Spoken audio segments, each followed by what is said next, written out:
Hey Rob, how you doing? What's going on? Apparently everybody's late today. Yep. I'm gonna hand over controls to you. Rock and roll. Alrighty. Oh, works for me, sir. Looks like we're already on What's going YouTube. on? Apparently everybody's late today. Oh, that's a little bit there you go. There we go. Yeah. I was like, hold on a second. Yeah, so we're already on live and it's already recording. So I'm just gonna hand over controls. Cool. I appreciate it. I'm probably just gonna grab a guitar and start playing for a little while. Sure, have at it, man. Alrighty. I'll talk to you. Thanks, brother. Appreciate it. Yep, no problem. Bye.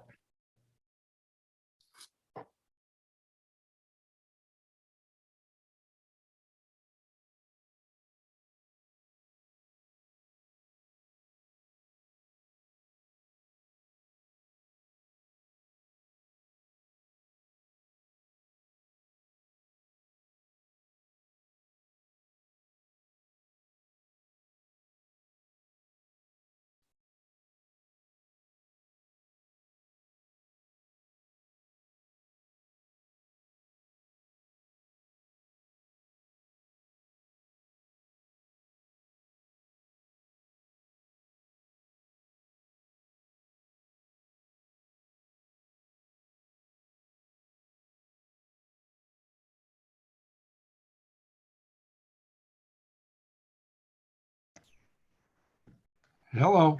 Hello. Hi. Apparently we're the only ones that knew there was a meeting tonight. It's about that time, isn't it? Yeah. I talked to Deb and she knew. Yeah, she's the one. She told me about it. So and I knew about it, but All right. I don't know. So I just sent a group text to everybody. Yep, Saying, here's hey, there we go. Mr. Baker Sr. knew we were having one. I saw him at Donkey's this morning. okay. Mr. Baker, what's going on, sir?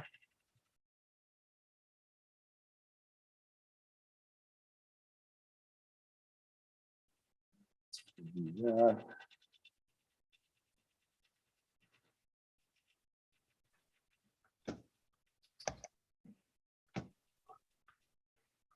Mr. Galley's on his way. I know that Mr. Tanzi is not going to be attending. Something's going on with his wife Nancy. She's in the hospital right now. He didn't give me a ton of information, but he's not going to be here tonight. So, Rob, are Yep. you going to be able to deliberate in his absence? I don't know if we can. And I'm gonna ask you that. He's voting on both. I don't think you should deliberate in his absence. Can't make any decisions without him. Very true. We are still only talking about conditions. Yeah, I don't know if but that- I'm nervous if he's a sitting member that's participated in all the things and you don't have him for the deliberations because his opinion might influence somebody else's opinion. I know. I mean, look at the applicant only needs a majority vote. You know, and we're not like under the an extreme deadline, but we only have 40 days to decide both of those cases. I'll leave that up to you and your better judgment. Well, look, I Because- mean, number one, if we have another member that watched the entirety of the other meetings, we could deliberate and then he could just be off that. But I can't answer that question. I believe Mr. Galley is that person. All right, but we'll have to confirm with Steve, and I see him there, that he actually sat on all the hearings on the matters. Steve, can you unmute yourself? There we go. There we go. Mr. Haynes, what's going on, sir? The situation right now is that Mr. Tanzi is at the hospital with his wife. I don't have all the information. I just know that they had to rush it to the hospital. There's something going on.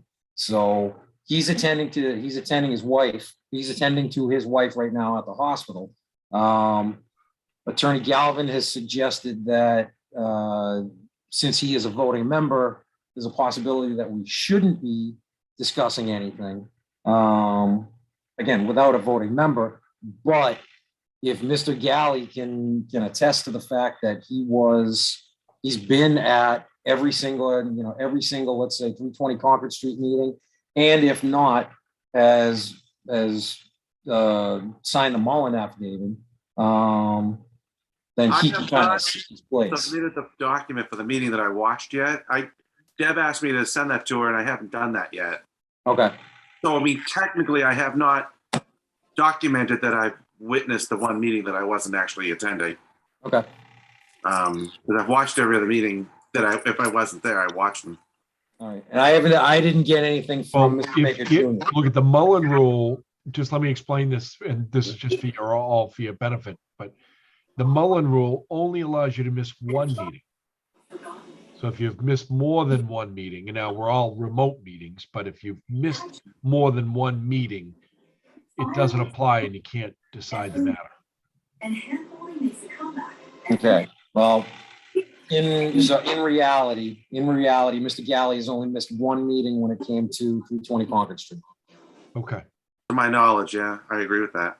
So can he technically take the place of Mr. Tansey tonight? Yeah, I think he could if it's only one meeting on 320. Okay. How about Schoolhouse. Holy Family School? Steve, have you attended everything for the Holy Family School? Yeah, because I still, since that even happened, it's the same. I've only missed one meeting, the one that I had to watch in April, and that might have had Holy Family. I can't remember. That had Concord Street. I don't remember. So I wouldn't have. We wouldn't have had. I know we wouldn't have had Concord Street and we wouldn't have the 240Bs on the same night. Yeah. So yeah, that was the only one I know I haven't missed any Holy Family then. All right. So Holy Family, he's good. He's only missed one on 320 Concord Street. Attorney Galvin, do you think he can step in for Mr. Tansey tonight? Yeah, I think he could, but the question is, again, do you want Greg input on this? I mean, he was pretty vocal about 320 Concord Street. Oh yeah. Oh, and that I know. That I know. I just don't want I to. mean, I think he was less vocal, but very much a participant in very much a participant in the Holy Family School project. Let's look at it this way. Why don't you get you have a quorum of your members. Yeah. So why don't you get your meeting going, because it's 7:30. All right. And then we can decide what we're gonna do. All right. So again, 7:30 p.m. Welcome everybody to the what's the date today? May 10th, 2022 edition of the Rockland Zoning Board of Appeals. All members are participating remotely. That would be myself, Mr. Baker Sr., Mr. Galley, Mr. Haynes, Mr. Baker Jr. Right now, Mr. Tansey. So for everybody that didn't hear, Mr. Tansey is he's at the hospital with his wife. There was something going on. He has to attend to his wife. That's taking precedence, and I think everybody would agree that that's the way it should go. So just keep his wife Nancy in your thoughts, and from there, I would entertain a motion to open the public hearing. Motion second. Remember, no public hearing. We're just having deliberations. Oh, just the deliberations. I'm opening the meeting. Okay, so I got a motion to open the meeting. I got a second on Mr. Baker Sr. Is that correct? Yes. Okay, roll call. Myself is a yes. Mr. Baker Sr. Yes. Mr. Galley. Yes. Mr. Haynes. Yeah. Mr. Baker Jr. Yes, sir. Rock and roll. Okay, so in that case, let me look at the legal ad. So I read the legal ad. Remotely conducted public hearing will be held remotely via Zoom by the Rockland Zoning Board of Appeals on Tuesday, May 10th, 2022 at 7:30 PM for discussion, deliberation, and potential vote on the comprehensive permit for Wall Street Development Corp. 320 Concord Street, Rockland, Massachusetts. The project application, narrative plans, and reports may be viewed by appointment in the offices of the zoning board of appeals with the regulatory coordinator and at the town clerk's office located at the Rockland Town Hall. All right. 320. Greg is the one, as Attorney Galvin stated, Greg was very, very vocal on this. And I guess the general opinion at this point is maybe we don't talk about this one. Because I think we're ahead of the game on this one. Holy Family, I don't know if we're ahead. I don't know if we're ahead of the game. I know we've started talking about it, but I think that if we take it out of order. I don't think you're required to take them in any particular order. They're both on the agenda, so you could choose which one you want to discuss. And if you want to put off one until the next time, you can do that. Even though the times are stated 7:30 and 8:30. Oh, you put a time frame in there? Yeah, she put a time frame on it. So can we take a, Yeah, well, they're not public hearings, so I do think you could discuss it in advance. You just do a motion to adjust the agenda to discuss the matter that was preliminarily going to be discussed at 8:30 at 7:30. Because if it was an advertised public hearing, then I would tell you we have to sit here for an 8:30 and watch the Bruins for an hour. No, I understand. Mr. Baker Senior, do you want to make that motion? I'll make a motion to take the 8:30 PM discussion for 6 Delphi Ave now. That's Okay, I got a motion. I got a second. All right, we got a second. I'll take Baker and Baker for motion and second. Roll call. Myself is yes. Mr. Baker Senior. Yes. Mr. Galley. Yes. Mr. Haynes. Yes. Mr. Baker Jr. Yes, sir. Rock and roll. All right. Mr. Rosa, could I yes, just sir. make one suggestion? Please. Can we just get from Deb, what date is our decision due on both of these cases? It's 40 days from the close of the public hearing. And just so that we get the right thing there. And that's 40 business days or 40 days in total? It's 40 days total. Okay. So, Concord Street would be like May 30th, and Holy Family, we said we would get it to them by May 24th. Okay, but we got to make sure that, is that within the 40 days, Deb? It's within the 40 days, yes. Okay, all right. All right, so, and again, Holy Family is the 24th. That's within the 40. What was the other one, Concord Street? What's Concord 40 Street, after that? May 30th. 30th, the week out, basically a week later. Yes. Okay. All right, well, let's, So why don't you table the discussion? Oh, you've already tabled it because Mr. Baker's made the appropriate motion. So why don't we discuss the Holy Family project? all right. So where do we stand? I know we were talking about using a template for something else, from something else. This is an apartment, so Lydia Square, they're all, that's all apartments. In the original decision, it was all supposed to be seniors, so that I'm thinking is probably the best. I'm thinking that that's the best one because it's just similar. Does everybody have that? I pulled it out of my email, so I know Deb sent it. Okay. So let's forego everything before the conditions. Rob, do you think it would help if we put up the decision online and then we just looked at them together? And oh yeah, you want to share screen? Yeah, I'm gonna Yeah, I do got it that right here. now. Either you can share or I can share. I've got it up. I've got it up. So she sent Lydia Square over from before. And I think I sent another one from before, but and do you want to pull it up, Rob? I can if you can't. Oh no, I got it right here. Okay. Share that. All right, everybody see that? The page that says findings of fact? Yes. All right, so if I bypass all that, come down to the conditions. Let's see. Rob, Development. I don't mean to interrupt you, but I think it might be helpful for maybe Mr. Baker and maybe Mr. Haynes have seen a 40B decision, but Mr. Galley and Mr. Baker Jr. probably haven't. So do you want to just let them see what the first couple of pages look Oh, like? yeah, however you think it should Yeah. proceed, that's fine. So let me just kind of walk them through it so they get familiar with it. And Mhm. remember, no question's a dumb question here, okay? You tell me when to scroll, put it that way. All right, so we always begin our decisions with a little recitation of the procedural history, and I know Deb can help us put that together. Okay, so that's the beginning. We talk about the property. Next page. We talk about the project and how the project is to be accessed.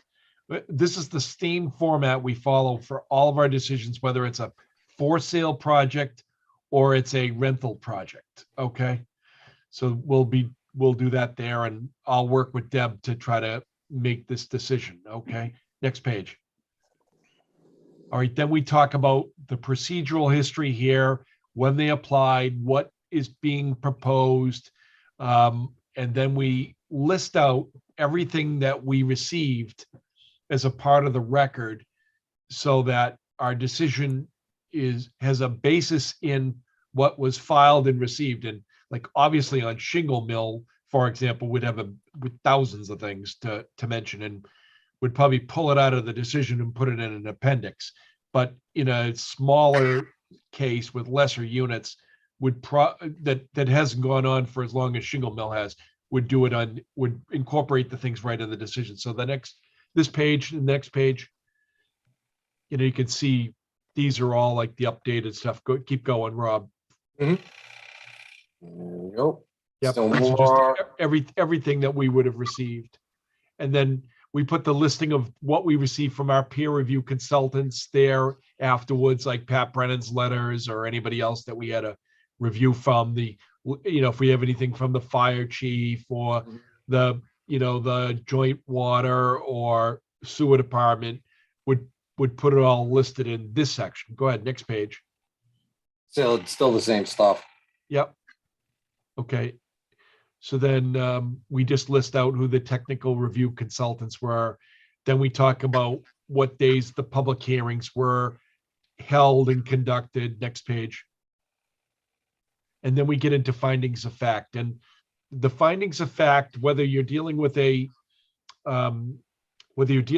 residential for sale project or a rental community, are very similar because the jurisdictional requirements are similar. For example, they have to be a limited dividend organization. And how you get that is twofold. Okay. Number one, you enter for an apartment complex, you enter a regulatory agreement with the Department of Housing and Community Development, and you become that after you get your permit and after they give you, they approve your regulatory agreement. For a for sale project, it's slightly different, but basically you have to agree to limit your profits and to no more than 20% of the total development costs. Fundability is because no matter who it is, they're always applying for a loan either through the state or through a private bank that participates in the state funding system. And then site control and access easements are, just a recitation that they have either a purchase and sale agreement to purchase the site or they own the site. Then statutory minima. This is the section of the law that basically says that Rockland doesn't meet the 10% threshold for affordable. Therefore, we're obligated to look at this as a comprehensive permit project. All right. So if we met one of the statutory minima, we could reject the application, but we don't. So then, Mr. Galvin, may I interrupt for 1 second? absolutely, sure. I'm sorry. Are the findings that you're going through now, Yep. and even some of the prior stuff, Yep. mostly, if not almost entirely boilerplate? Yes, with few exceptions, depending on whether it's a rental community or or a for sale community. But yes, you're right. Almost boilerplate. Okay, thank you. Yep. I mean, we changed like this, obviously the purchase and sale agreement and property addresses are different, but Right. and the developer's different, but the meat and potatoes is the same. You're right. Okay. Yeah, and my only point in asking is just to clarify that for each of these elements, we don't have to come up with language from scratch.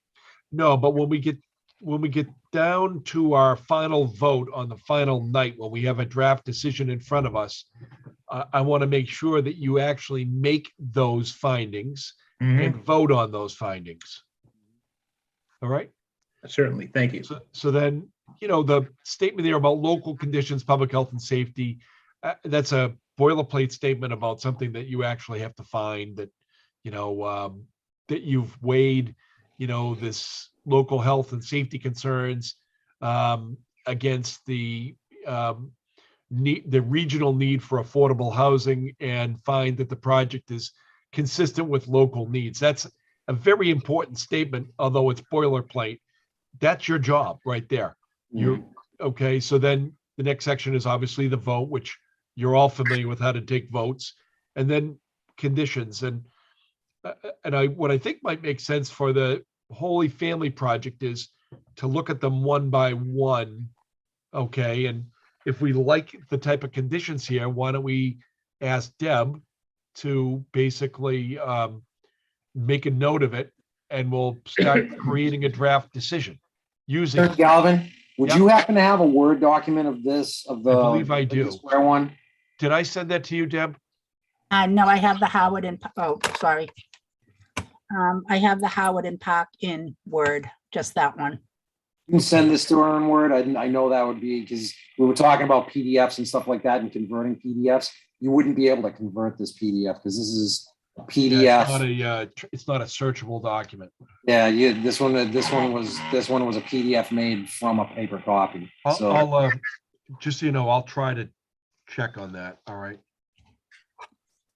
Okay, if that's the case, and everybody's seeing the first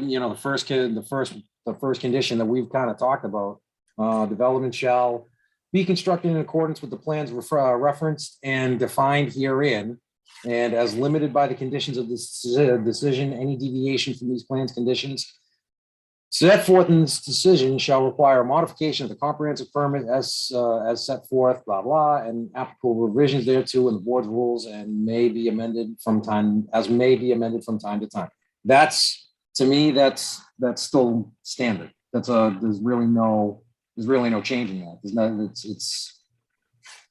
That's just a copy and paste as far as I can tell. Do we say, Rob, do we change constructed to rehab? Good point. Very good point. There's really no construction going on here. They are going to modify the parking lot. They are going to install walks around the building. They are going to do a lot of site modifications. They are going to do interior modifications. So How about modified in accordance with the plans? Reference. Galvin, Yep. is constructed because the building is already there.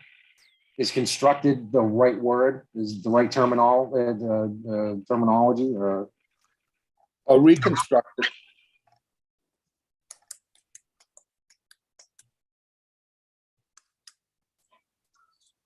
I think it can work, but I hear where Mr. Baker's coming from. It should refer to this plan because the building is already there. Then it wouldn't look like Would it be completed? No, No. either reconstructed or modified in accordance with the plans. I don't mind modified. Yeah, I think modified would be better than reconstruct. Sounds Sir like. Galvin, can that work there? You say.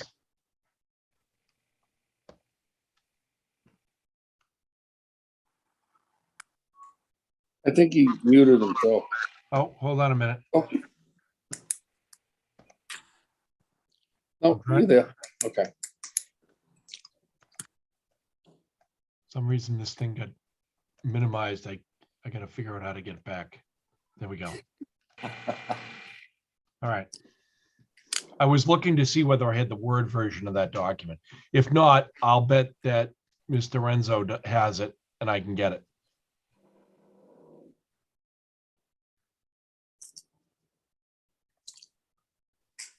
So again, the discussion is constructed the right word because the building's already in place. You'd probably just say reconstructed or something like that. Does that work, Mr. Baker? Reconstructed? Yeah, reconstructed. Yeah, Done. that's fine. Shall be reconstructed in accordance, blah, blah, blah. It's all the same thing other than that. All right, now we're on density. Development shall include no more than X amount of units. So we're doing, was it 27? 27, yeah. When, yeah, the development shall But include, There's more than one bedrooms though. no, that's my point. And it's, No, we'll get the total bedroom count and insert those in. yeah, saying that's still kind of a standard cut and paste, modify it for this. Further, the as-built plan stamped by a registered architect and or land surveyor shall identify room usage within the buildings. This is going to be an architectural one. An architectural stamp, and shall be recorded promptly by the applicant upon completion of the construction and after approval of the board peer review consultant, but in no event greater than 90 days. All right, as for as-built, the as-built plans stamped by a registered architect and or land surveyor. The only thing that the land surveyor can stamp is a foundation as-built plan. Foundation as-built plan shows where the building actually landed, but the building already exists. So when it comes to the room count and the bedrooms and stuff like that, that's an architectural as-built. You know, it's a further the architectural as-built plans stamped by a registered architect shall identify room usage within the buildings and units and shall be recorded promptly by the applicant upon completion of the construction. I'll leave it as construction. I think we can live with that. And after approval, blah, blah, blah, blah. Got that, Deb? Yep. Okay. Everybody cool with that? Yes. Okay. Prerequisite to the creation of any additional bedrooms or units, in addition to those constructed by the applicant under this current, such approvals as may be required by the Board of Appeals at its sole discretion under modification current.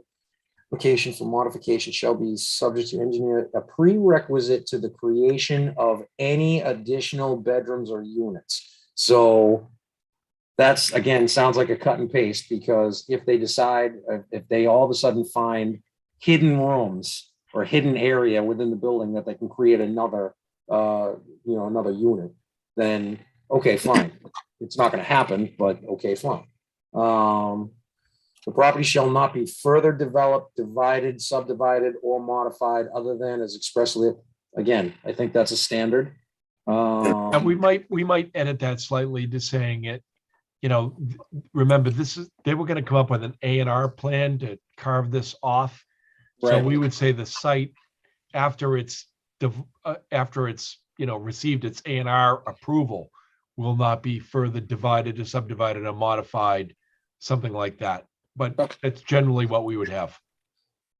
Affordable housing, 30 units are proposed to be rented. Proposed to be rented to individuals earning 50% of the median. Okay, so So that changes, okay? Yeah.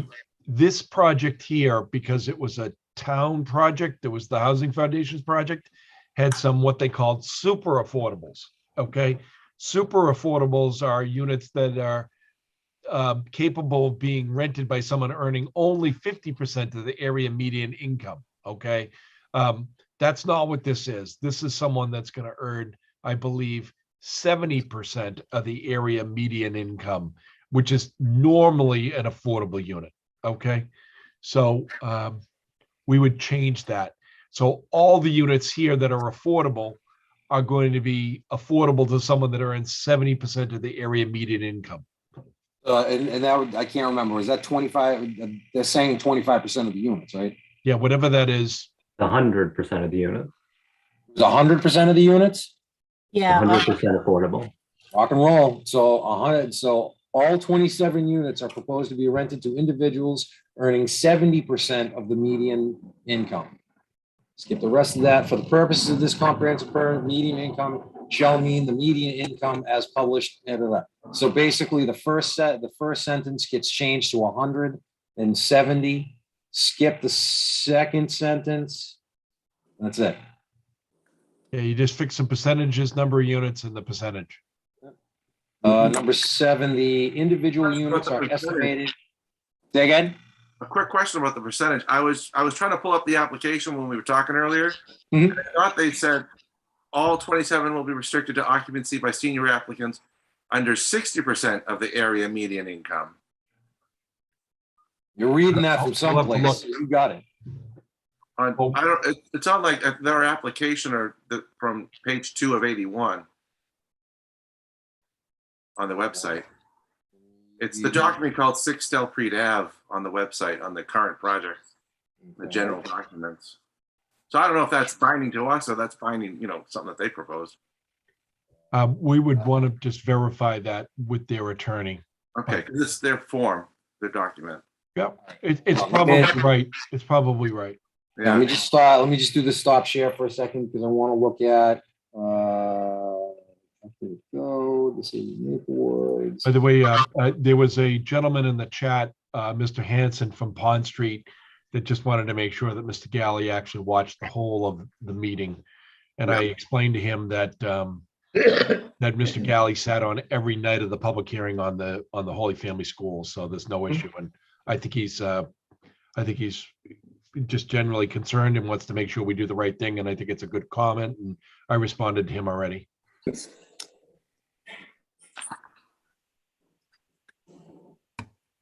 I'm just looking for like a legal ad, because normally that's in the legal ad when it talks about 60% of the card. It's usually right on the application, and it's clearly on page 2 of the site plans, Okay. which shows that same information. Okay. So Mr. Galley is 100% on that. Mr. Galley is 100% on what he said. I believe he's correct. All right. Thank you, Mr. Galley. Welcome. Let's see. So where were we? Not 30 units. All right. So we're going to just modify that accordingly. Yep. The individual units are estimated to be less than 750 square feet in size. That's going to change. Yeah. What we usually do, there's some units are bigger than others, range from blank to blank, and that's what you put in there. Okay. The facade of the building shall be consistent with the rendering display to the board. The applicant agrees to return to the board for approval of the architectural plans prior to the commencement of construction. Yeah, List the materials. I don't think we're going to need that second sentence in this decision. I think we're expecting them to do what they showed, and I think that the design is supposed to basically keep. Most of it.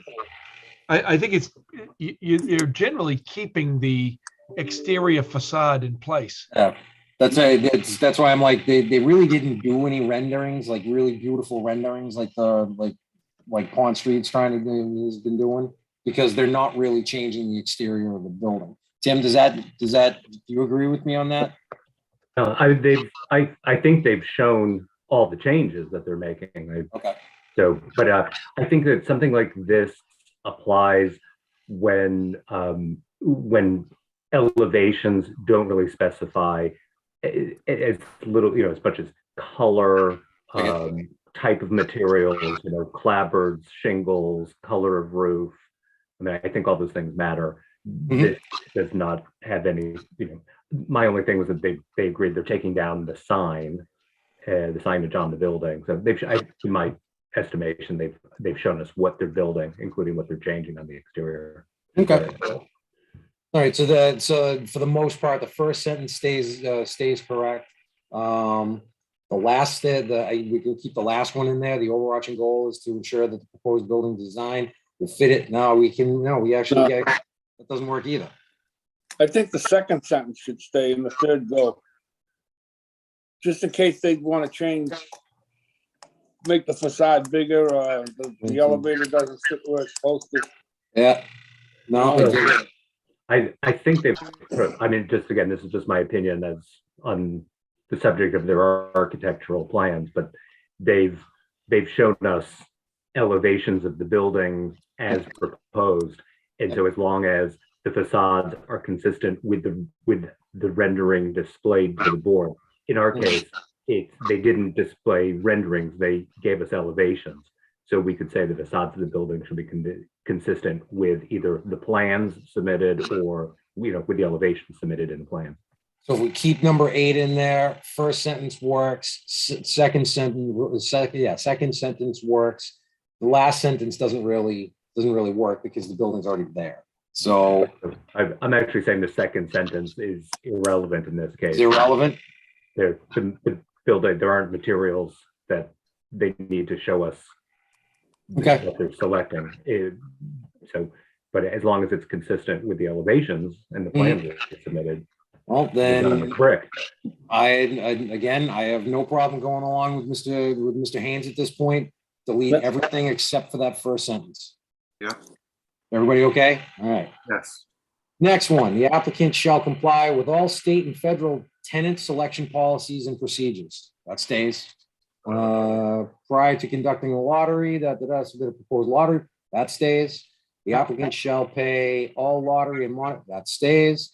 The applicant shall comply with any federal and state regulations relating to the provision of units with persons of physical disability. That absolutely stays. Prior to the granting of a building permit, the applicant shall submit draft regulatory and monitoring agreements to the board and its land use council for review and approval. Such documents shall contain at a minimum the following terms, blah. Anybody got any problems? I think that should stay. Yes. Yep. Number 14, subject to approval by DHCD, this decision shall be recorded senior to all federal and state mortgage loans. That's boilerplate. I think that stays. Yes. The applicant shall describe in a proposed operation and maintenance plan the manner in which it shall be responsible for maintaining on-site access and parking, utilities, and landscaping, and for contributing to ongoing maintenance of the stormwater management facilities. That's pretty self-explanatory. Yeah. The operation maintenance plan shall provide that fire lanes, parking, the inspections of the stormwater systems conducted in accordance with the operation and maintenance plan shall not be less frequently than twice annually, and first no later than April. Okay, so that's got to change. That's pertaining to detention ponds and retention ponds.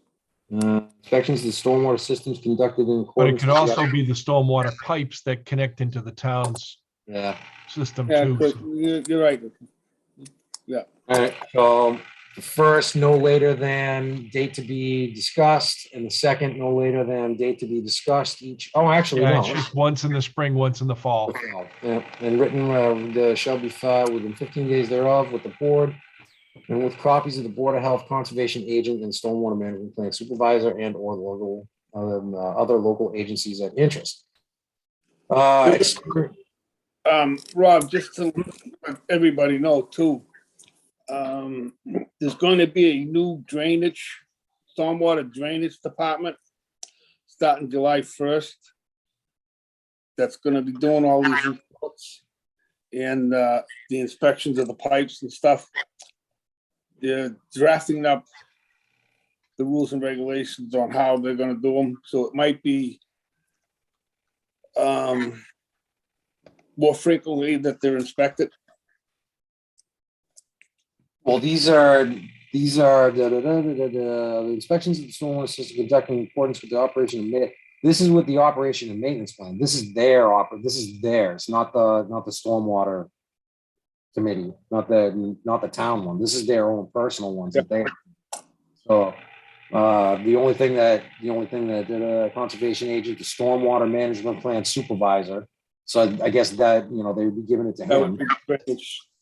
Okay, so I don't think that, again, I think that's still boilerplate. Exterior building lights shall be designed and installed as to shine downward only. Tim, remind me, were they putting on any new building lights? Yes, Yeah, I don't recall where they all are. But they were proposing that they are, everybody's Yeah. agrees are proposing exterior lights. Yeah, Standards of zone and the applicant by detail to the board for the proposed lighting fixtures prior to construction. Yeah, actually, I do remember that. I remember the cut sheets. there's the whole lighting plan showing the outflow and all that stuff. Yep. on the- Right, so we know that. I remember the lighting plan. I remember the cut sheets. So that's standard. No road salt or de-icing chemicals are used for access driveways, parking areas, or sidewalks within the development, and signs shall be posted as such saying no salt area, no chemical fertilizer, herbicide specified, on an annual basis, certifying in writing to the Board of Health and the Rock and Water Environment that this is in compliance with this condition.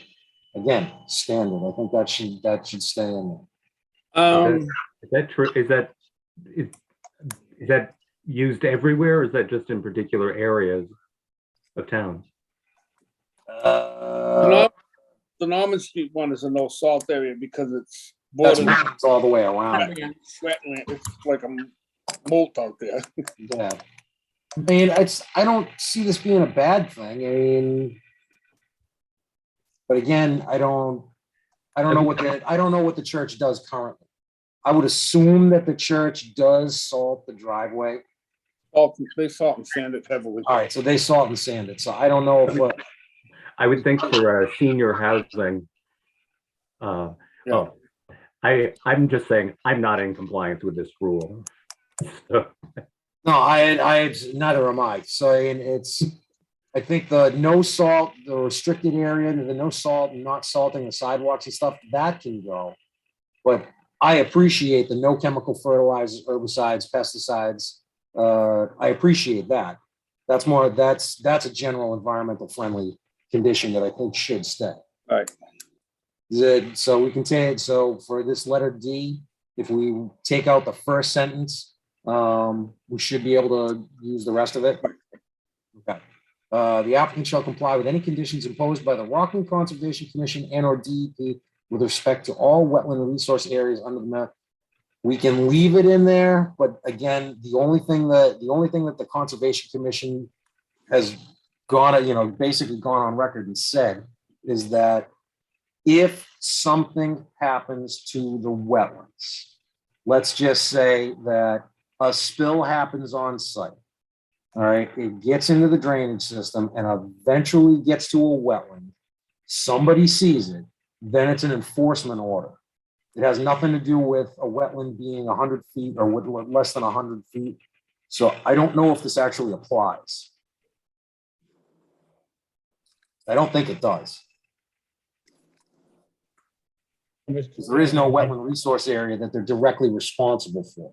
They're directly responsible for maintaining or buffering. So I think this letter E, I think that should be stricken.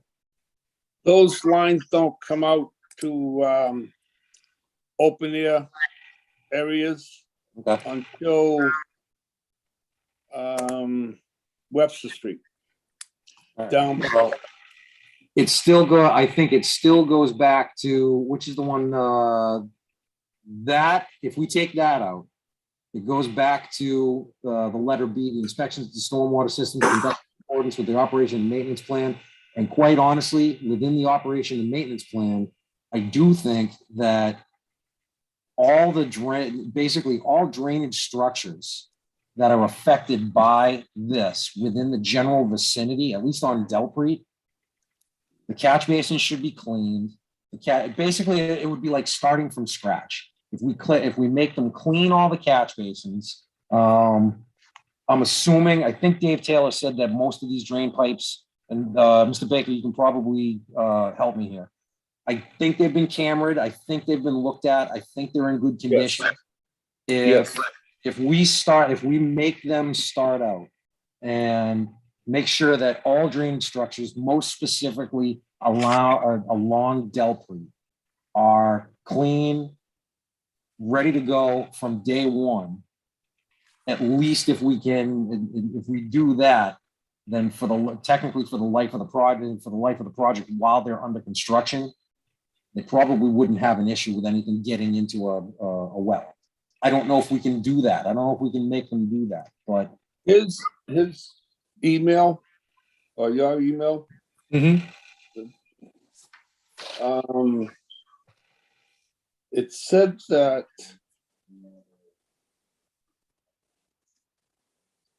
I talked to Dave Till. He said that the cameraing of the soil was not 100% clear. That's sewer only. Yeah. Why is it DET? It wasn't on this. Right, we're not there yet. We're definitely not there yet. His other, the original letter said that they had to comply with pre-construction of cameraing all the drains and lines and Taylor basins, sent that? I think I remember that. and post-construction. Afterwards, they had to clean the basins and camera the lines to make sure everything was fine. All right, so let's back up here. So again, D, we're taking out the first one. E is going to get struck. It doesn't belong. F, the applicant shall be responsible for the operation and maintenance plan, operating and maintenance of all common areas and improvements, landscaping, mowing, watering, and irrigation, snow and ice, trash collection, and stormwater management system. F should stay. Snow removal plan shall be given by the applicant to the snow removal contractor, and a copy of any amendments thereto shall be filed with the Rockland Zoning Board of Appeals. That should stay, although other than location for snow storage, I don't think there was a snow removal plan. You know, I don't remember seeing a written plan for the storage for other than just snow removal, snow storage areas on the plan. Yeah, they had sent an agreement they had from one of their other projects. Okay, so that kind of works. How much, after so much snow, they'd have to haul it away and all that. As long as that's provided. Do you remember us getting a copy of that? It's in that booklet that we got. The Okay. whole stuff. All right. So, Wait a minute. all right. Mr. Baker's going to look for that. Architectural. The building shall comply with the architectural plans to be submitted and approved by the Rockland Zoning Board of Appeals and shall include all architectural features described in the application. It's kind of boilerplate, but I think that still works. Tim, does that still work? Comply with the architectural plan. The building shall comply with the architectural plans to be submitted and approved. They have to give final plans to the building inspector. So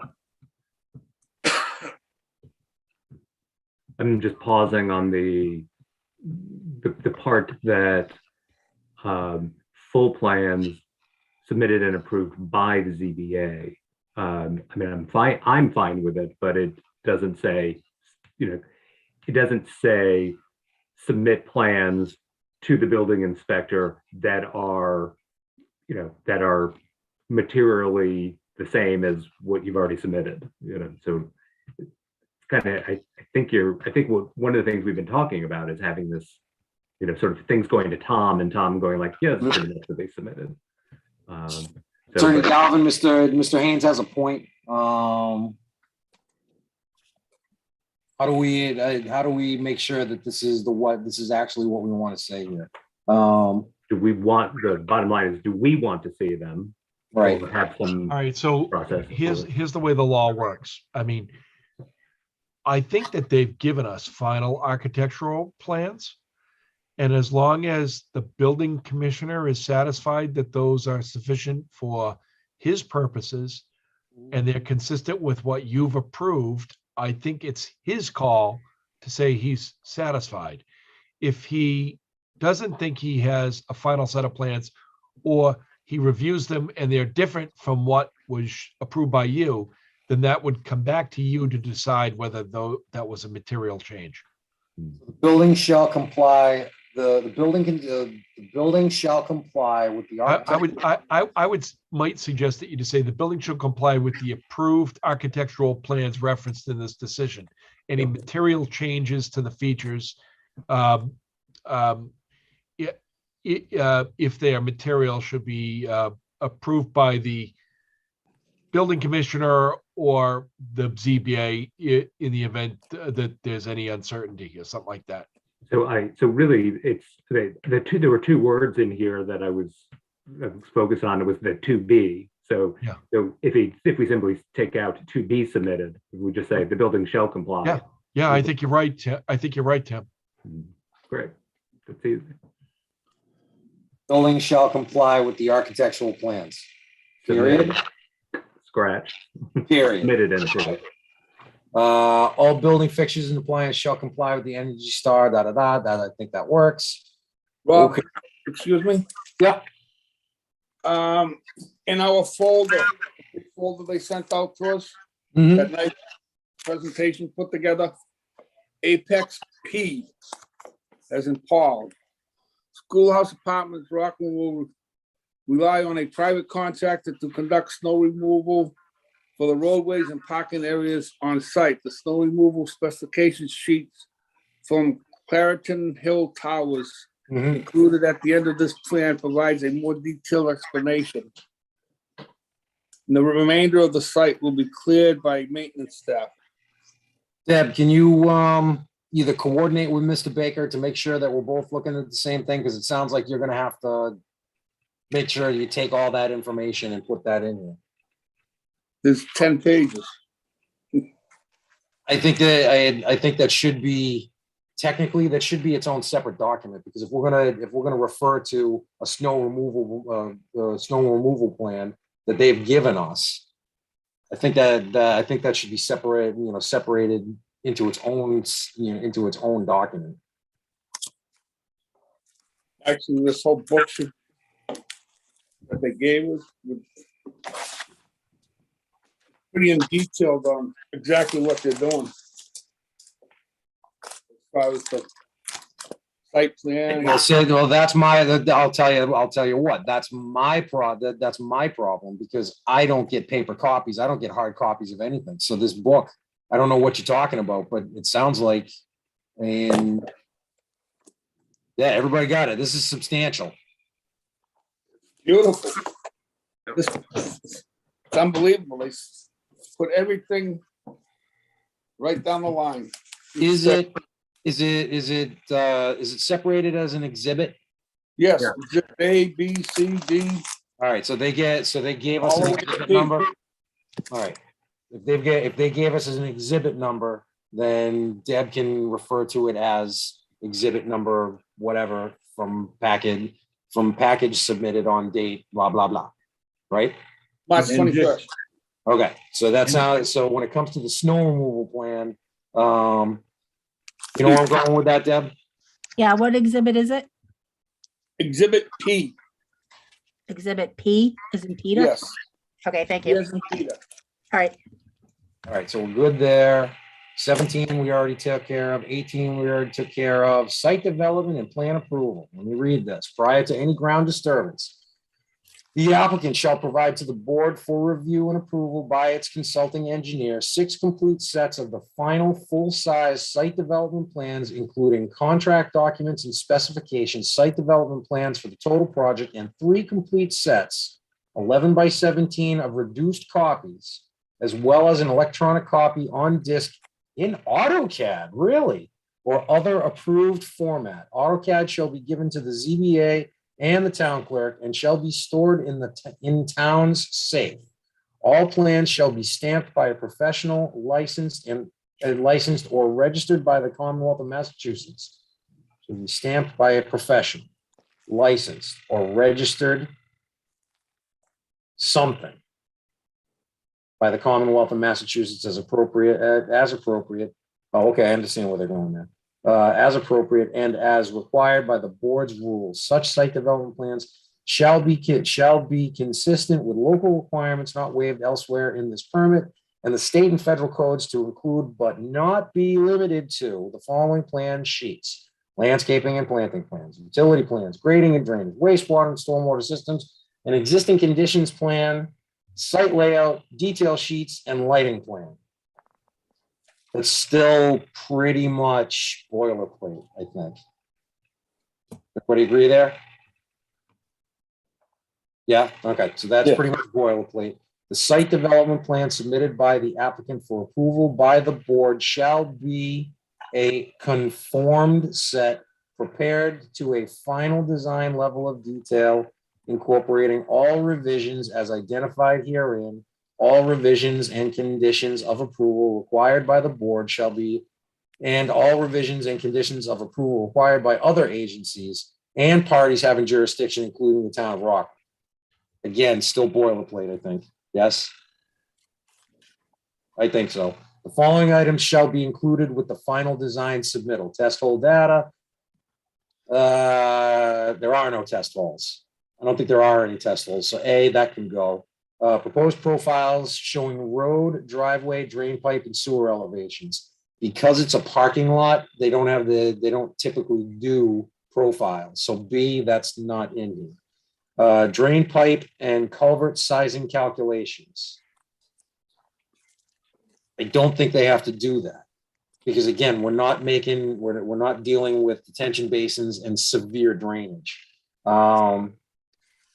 Construction details of all proposed infrastructure, including sewer, water main, and drain appurtenances, drain basins, driveway, and parking lot construction, curbing, pavement, walkways, etc. D, we can keep in there. Following items shall be included with the final design. Okay, construction details of all proposed infrastructure, including sewer.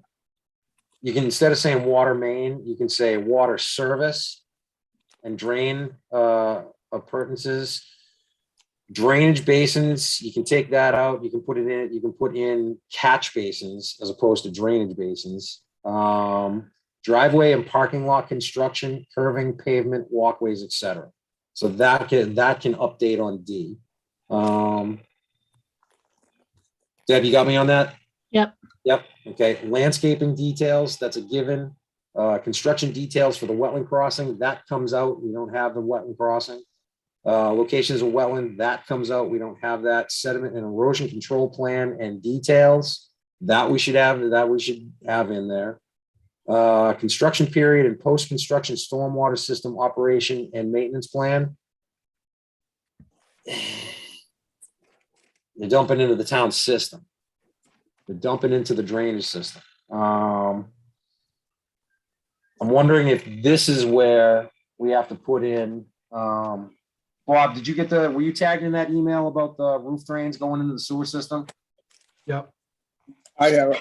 Yes. Okay. So I'm wondering if that's where we put this in here. I don't, and again, I'm not saying nothing other than that's an issue. We can't have the roof drains. Roof drains cannot continue to pour, to dump into the sewer department, the sewer system. This is one of the things that the DEP is like all on top of us about.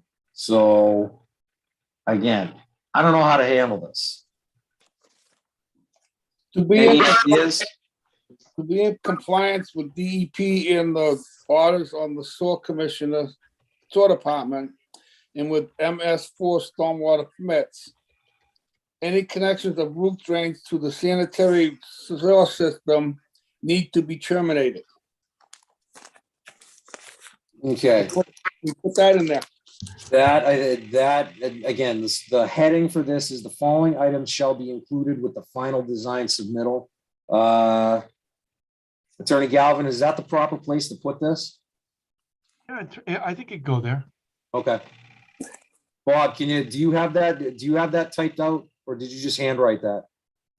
No, that was the email. That was part of the email. From who? Huh? From who? From me? From you. Really? Really? Wow. It didn't sound like me. Okay. Deb, so you have that in text. You can take all that and You put sent that it. in there? Yes. So that can be added as we've taken a couple out, so I don't know what the letter, I got it. I'll handle that. All right. Number 22, the applicant shall provide certification of approval by the fire chief as to the adequacy of emergency access along with the number and arrangement of the fire hydrants prior to site development plan approval. The applicant shall provide certification of approval by the fire chief. He's already written, the fire chief's already written us a letter, hasn't he? Yes. All right, so do they have to provide certification? They do to him. No, the applicant shall provide certification of approval by the fire chief. Oh, no, no. So I think 22 can get stricken. Because the fire department's has already written a letter in support of this. The idea here is that they're submitting a final set of plans. And so I've just raised the question, does the fire chief also have to sign off on the final set of plans, just to be sure that they haven't changed anything that's material? Are we leaving that up to Tom, to decide? The applicant shall provide certification of approval by the fire chief of the finals of the final plan set. Of the final plan set submitted to the building department as to the adequacy of emergency access, period. Because they're not doing any fire hydrants. Prior to approval. Is that the only mention of the fire chief and their response to it? So far it is. Okay, because I mean, I know they had their letter with all the things that they wanted. So I don't know if you just say per fire chief. This condition is certification of approval as to the adequacy of emergency access. Okay. Can I throw out a suggestion? Yeah, please. Why don't we say that they provide certification of approval with the submittal, so with the site development plan submission. So in other words, they're just as part of their pulling together their final site development plans, they just submit another letter from the chief. Okay. Yeah. Everybody agree on that one? Mr. Baker Jr., is he wave? Yeah. Yep. Can't hear him. Yeah, you're going silent again. Okay. Any luck? 100% silent. Oh, good. Oh, now I heard you. Now you're I praying. can only hear your swearing. Oh, well, that's the best part of me anyway. Let me try it again. On the roof drain paragraph, on the 1, 2, 3, let's see. On the fourth line down, there are a couple of phrases there that are permissive. Can they be made mandatory? If you want to, do you have anything in mind? If you have something in mind, read it out, please. Right at the beginning of that fourth line, sewer systems needs to be terminated. Can we change that to shall be terminated? What, show me where that is, Rob. This is on the email that I sent about Dave Taylor and the sewer drains. All right. And then further along that same line, any roof drainage should be directed to shall be directed. Fine. Okay. I believe me, I understand the word shall. I dig that. If you want to change that, I have no problem doing that. Okay, thank you.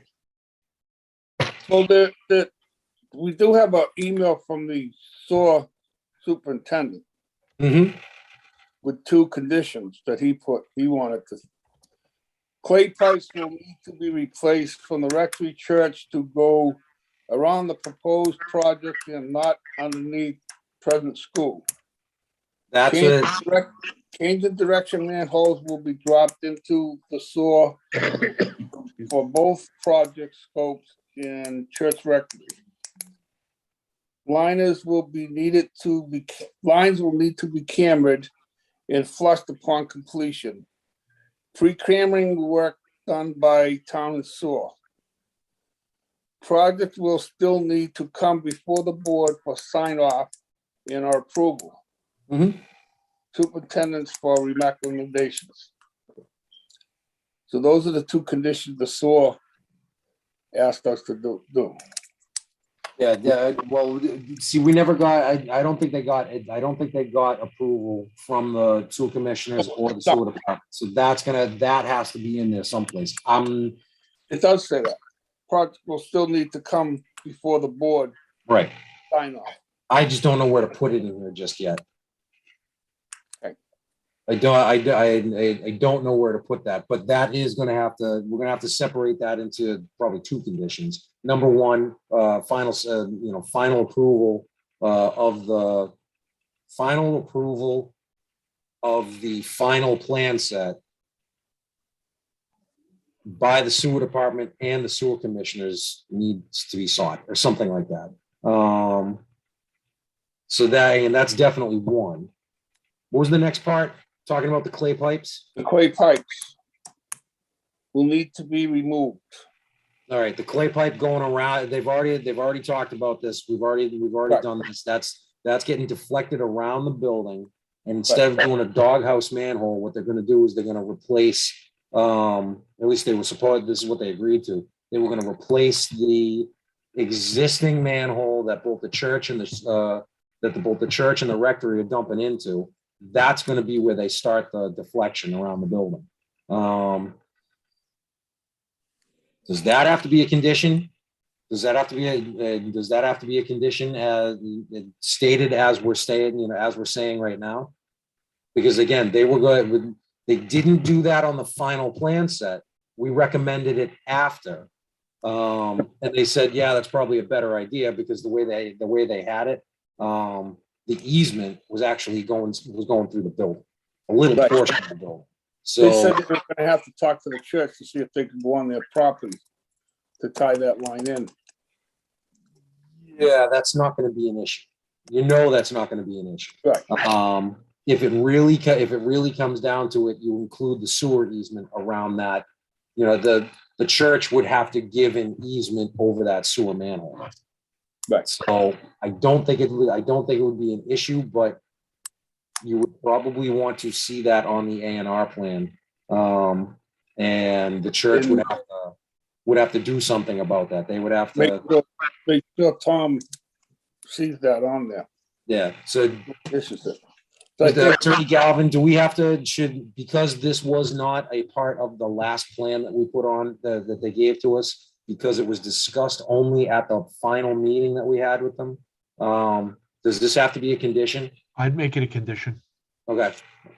Let's see, the following items shall be included with the final design submittal. This is where it's gonna have to be. So construction,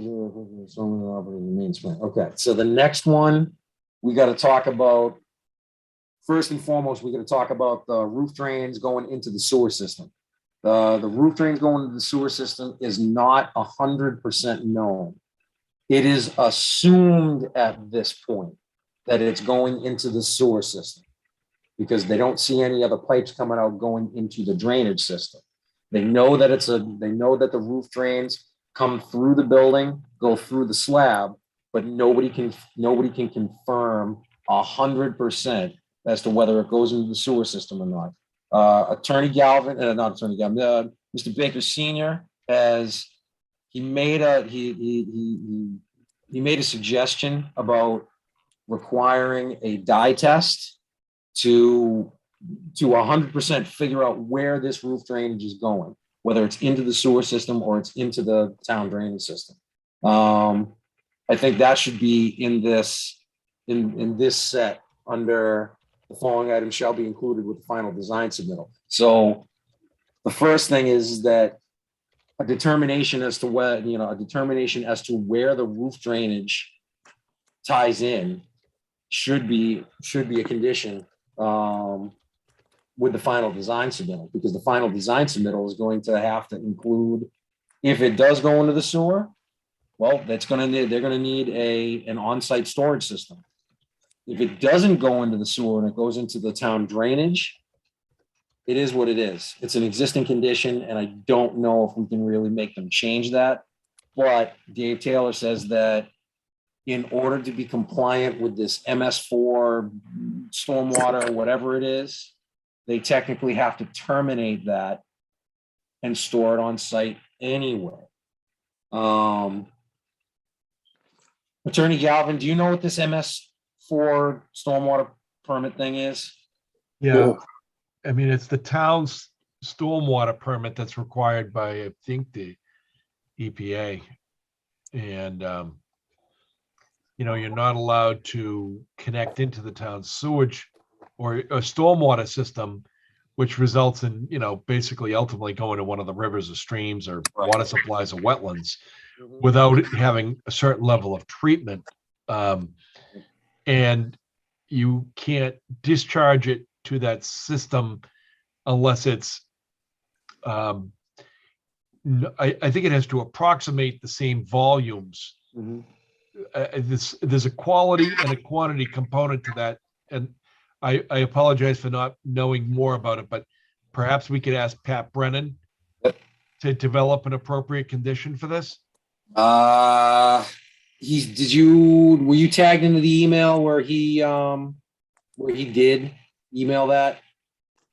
I didn't see that, no. I could have been, but I may have missed it.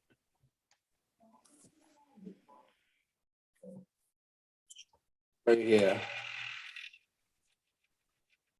Does everybody see that? For the document I have on my screen, proposed conditions or no? Yes. Rob, is it possible to magnify that a bit? Absolutely, I think. Paint your screen out, Rob. Huh? There he goes. Did everybody see that? Thank you. All right, right at starting, shall engage in the services of qualified professional. This is what Pat specifically sent. I don't know, and I haven't seen yet if it's actually in in either one of these decisions. Completion of work in accordance with the approved plans and/or start of consultant for the business engineer prior to the start of construction and shall include pre-construction meeting. And again, this is boilerplate stuff. This was not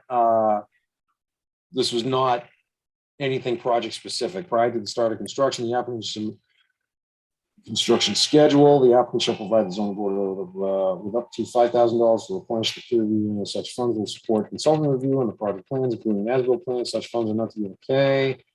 Board or agent may enter onto the site, onto and view the site during regular business hours to okay. I like all of this. I just don't. I don't know where to put it.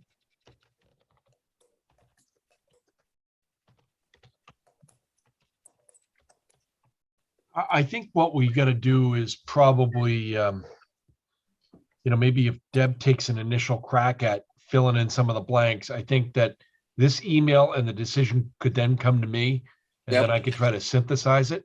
Yep. And then for our next meeting, would have a draft decision that you guys can now look at. Yep. Deb, if you want to get together, I can help you kind of put this together, to some degree, kind of condense it. This prior to the start of construction, engage in the services of a qualified professional engineer. I think that should go in there, but some of the wording is already in another condition. So I don't want to I don't want to double up on a lot of this stuff. I kind of want to make this just clear, concise, and not repeat ourselves, basically. I did email this to everybody, right? Yes, I did. All right. So everybody got a copy of this. If you want to just on your own, just take a look at these conditions and either agree, disagree, redline them, strike a word out, whatever you think. I'm going to do the same thing. And assuming Deb's got time, after hours or something like that, we get together and try and hash this out. So if you guys can look at that and just get that, get that together, that would be helpful. Going back to this. So again, the question was the MS4 permit. So we know what that is. Either way, the first thing is a determination as to where the roof drains drain to needs to be made. So that determination has to be, has to be made as to where it's going. So that could be a condition. That should be first and foremost before they apply for building permits. Well, that's it. That's why I'm putting this. The following items shall be included with the final design submittal. That's why I think it should be. That's why I think this is a good area for it. So that's the first thing. Trying to figure out where the roof drains are draining to. That's number one. Number two, upon determination as to where the roof drains do drain to, appropriate steps shall be made to separate the roof drainage from where it drains to. And a separate on-site storage system for roof drainage shall be designed and installed. Something like that. That kind of follow along with what we're talking about? With the approval of town engineer. The review engineer. We don't have a town engineer. Yeah, upon the approval of peer review. Yeah. Deb, you got those words put together, kind of, sort of. And I got the first, part. So it's gonna be like on-site drainage if it goes into the sewer? No, just the roof drainage. Right. So we're gonna separate it. Yeah, we have to, one condition would be a determination Right, got that. as to where, roof drainage, the roof drains drain into. That's number one. And Number two, once we determine where it drains to, a separate on-site subsurface drainage system shall be designed to take any and all roof drainage. Designed and installed. Yeah, designed and installed, designed, approved, and installed.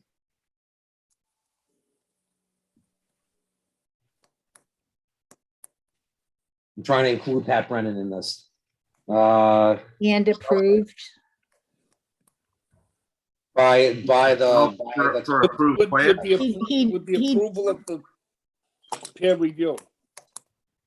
But he'd have to approve it before it's installed, right? got to approve the design. He's got to approve the design. He's got to do an on-site inspection once they get the whatever system that they're going to use, whether it's concrete leaching galleys or the plastic infiltrators, whatever it is. He's got to approve the design. He's got to approve the installation, and he's got to approve the as-built, or at least review the as-built to make sure that it was built. So he's got 3 stages of approvals when it comes to that. Okay. I think that covers the roof drain end of it. But when it comes to the Rob, should we have Pat there when they do the flow test to find out where the water's going now? No, again, we're not telling them that they have to do a flow test. We're telling them that they have to determine. I'm not going to tell them how to do it. It's not up to me. It's not up to us to tell them how to do this. They have to determine it. So let them figure it out. Actually, I hear where you're going with it. They should be forced to coordinate, not forced, but they should be required to coordinate with Pat when they're in, when they're trying to figure out how this all works. So I like that. Including the determination part of it? Yeah, and that should go right from the Yep. get-go. Okay. They need to determine where it's going in cooperation. No. they need to coordinate in somehow, some way, we need to incorporate Pat in the discovery process. You know, that's really what it comes down to. So however we can word that, that would be great. So that takes care of that. So we've got the figuring out where it's going. And then once we figure out where it's going, we terminate that connection and create an on-site drainage system to take any and all roof drainage. They are going to not like that. I'm telling you right now. That's gonna cost. Yeah, they're not gonna like this at all. So that's something that we got to be prepared for kickback on, not kickback, but pushback on. I brought it up at the first meeting and they said that it was something they would consider. I did say it was something they would consider, because I know, and we talked about this. We talked about this again, Tim. You were the one that brought it up in the beginning, and they said it was an existing condition, so it should be just continue. So I don't remember hearing any of this, but the sheer fact is that it can't continue regardless. If it is an existing condition, it's not dumping into the sewer anymore. It can't happen. If it's dumping into the town drainage, This notion of existing condition does not apply. I know, I think so. It's a change of use. It doesn't apply.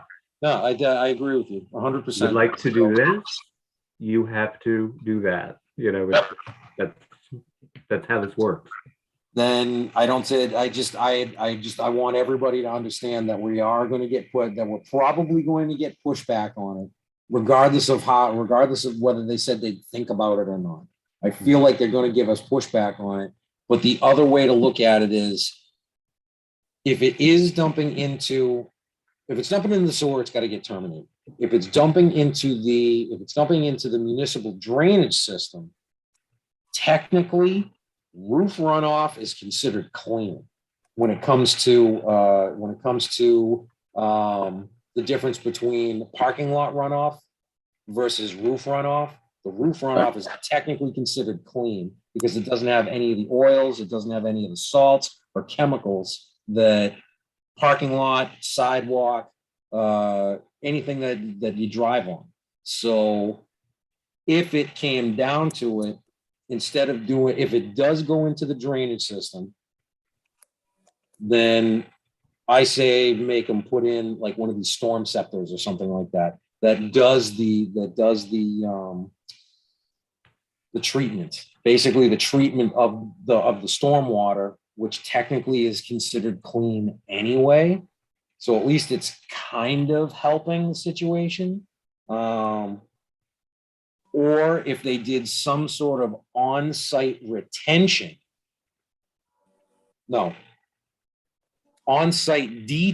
excuse me. If they did some sort of on-site detention with an overflow into the town system, I think that could work too. But again, that's design work that I don't want to even think about right now. But I think the condition should be, and I think we all agree that it needs to be terminated wherever it's going, and it needs to be stored on site to some degree.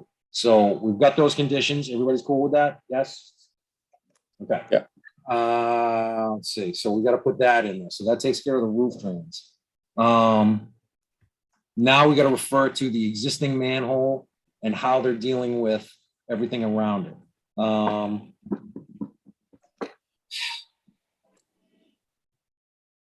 A final design, so this would be another condition. This is sewer related, specific sewer related.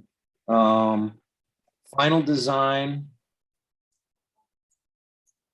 of the sewer system commencing at the sewer manhole where the services for both the existing church and the existing rectory tie in needs to be reviewed by peer consultant. That's the first thing. He has to look at that and make sure that it's going to work. because the depth in there, and granted, I haven't popped it open, but the depth in there is not great.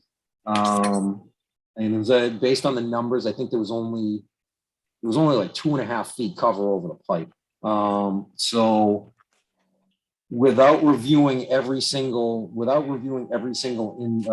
invert elevation and the elevation difference from one side to the other, I don't know how they're going to do this.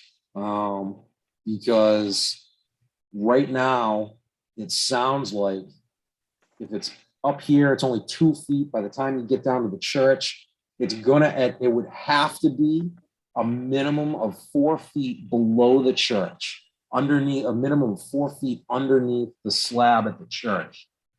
And if that's the case, it's going to keep diving down until we get to until you get to the sewer in Delpre. And I'm assuming this is a direct tie-in. There's no chimney or anything. So that it's literally just going straight down like this. So if that's the case, they're going to have to review the slope information. And if they do a drop manhole, the whole line's going to come down like this, hopefully, and hopefully be within 2%. So they're going to have to redesign that manhole 100%. They're going to have to redesign it. So the sewer department doesn't allow doghouse. yeah, and I told them that at the meeting. And that's why it was talked about redesigning and installing an actual manhole at the existing manhole that's there. And more than likely, it's going to turn into a drop manhole. I think. I think that's what it, and that's really going to be to just get some extra cover over the sewer pipe that's coming out of that, going around the building and then tying into Delpre Ave. So next condition when it comes to sewer is going to have to be design of the sewer manhole that replaces the existing tie-in sewer manhole on the church property needs to be reviewed by our peer engineer. Something like that. Wouldn't that be part of the sewer commissioners too? Sewer commissioners are going to have to approve that also. So, Right. But we should condemn with, I'm really only going by this number 21. The following items shall be included with the final design submittal. If we at least put it in there as a condition, they have to abide by it. And again, sewer commissioners, sewer department, they're going to have to approve all this anyway. But at least we only talked about it at the meeting. We never saw it on paper. That's the problem. If we saw it on paper, I wouldn't be so worried about it, but we never saw it on paper.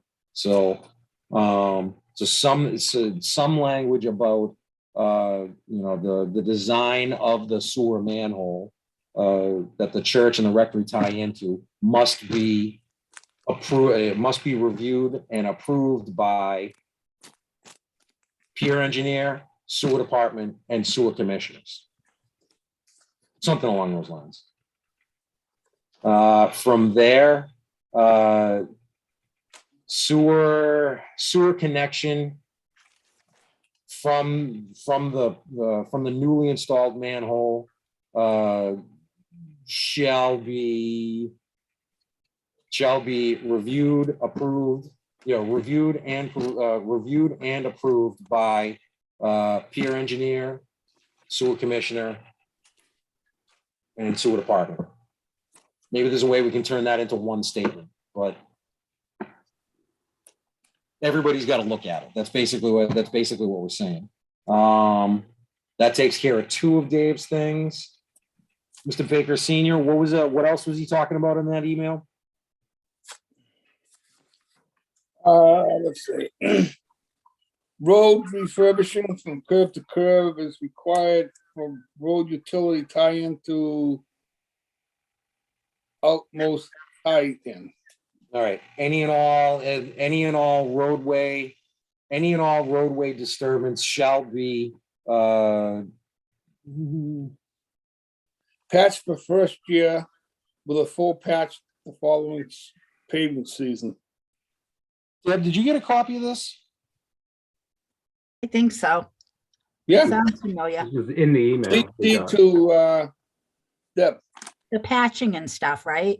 Yeah, the patching, the curb to Going curb. from curb to curb. Yeah. Yeah, so do me a favor, to try and take that information and try to turn that into a condition when it comes to any and all roadway patching.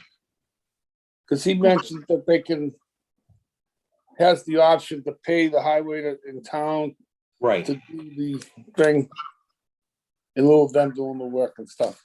Yeah, see, that's it. That's getting a little bit funky because now we're talking about money and making a decision and stuff like that. As long as if we can come up with some sort of condition to make that work, then we'll just do For a length of how many feet? Curb to curb for how many feet? Wasn't there something about like, 4 feet past the outmost trench.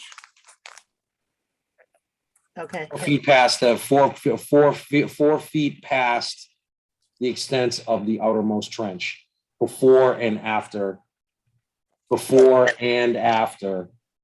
construction area.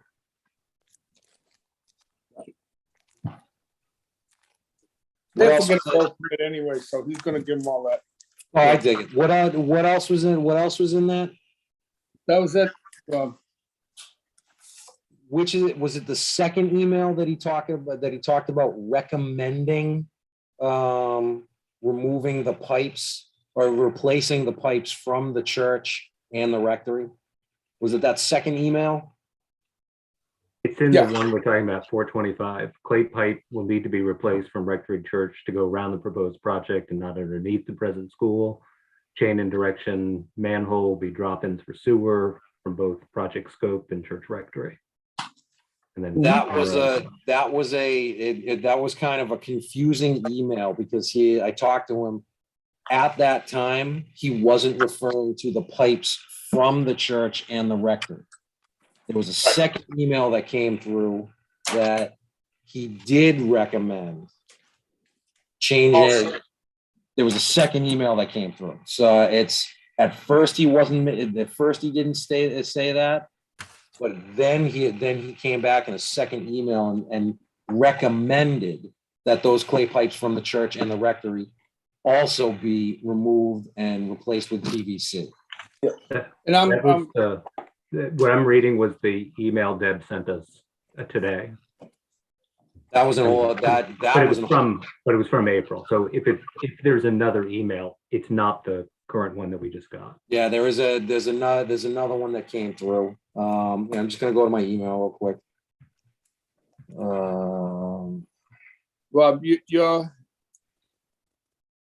95% right that I believe the sewer department is gonna make them upgrade and replace the clay pipes from the rectory and the church.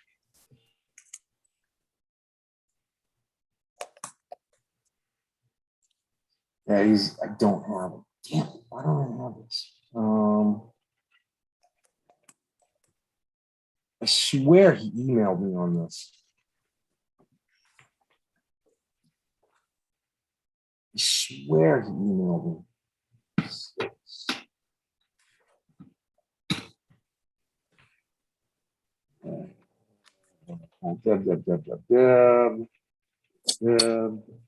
Existing. I swear. Email. There's another something. There's another something kicking around.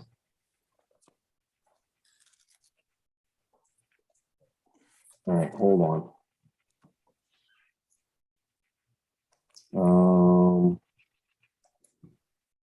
Deb was tying into it. No.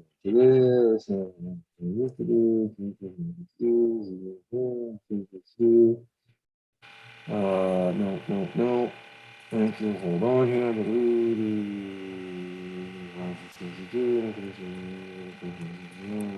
Okay, that's not the email that I was thinking about. It is another one. Email. There was another one. Son of a bitch. Yeah, there was another thing that he put together that said that he recommended. I remember that one. You remember it? I can't find Yeah. it right now. But there was one thing where he recommended changing that, and I don't think we can make them do that. Although, The sewer department is going to make them do it. if the sewer department makes them do it, that's fine. That's even better. Here's the other thing though. Instead of replacing them, and I talked to Taylor about this, you can reline them. Right. That tends to be a cheaper solution. And still, in these companies, there's this one specific company that I know of. They end up giving like a 50-year warranty. So, and that's not a bad solution. He was looking in to see if they can reline the clay pipes. That's what they do. They do it all the time in Boston. You know, as long as there's no collapsing, you know what I mean? As long as it hasn't collapsed, as long as it's in good condition, cracks and stuff, not a big deal. But as long as it's consistent all the way through, they can just blow that tube all the way through, and it turns into a basically PVC. Right. So and that's a cheaper solution. I asked Dave about it. Everybody would still have to get some sort of okay from everybody. But the other thing is that ZBA got contacted by an engineer from the Archdiocese. They contacted him because they thought that we were looking for a specific sewer connection as a part of the project, blah, blah. I had to tell them that, well, we've already closed the meeting. They've already kind of agreed to deal with this, that, the other thing. And then he starts talking about, well, what about the clay pipe that's there? I go, what are you talking about? He goes, have you worked in construction before? I go, a little bit. Why? He goes, have you ever seen what happens when you try to touch a clay pipe?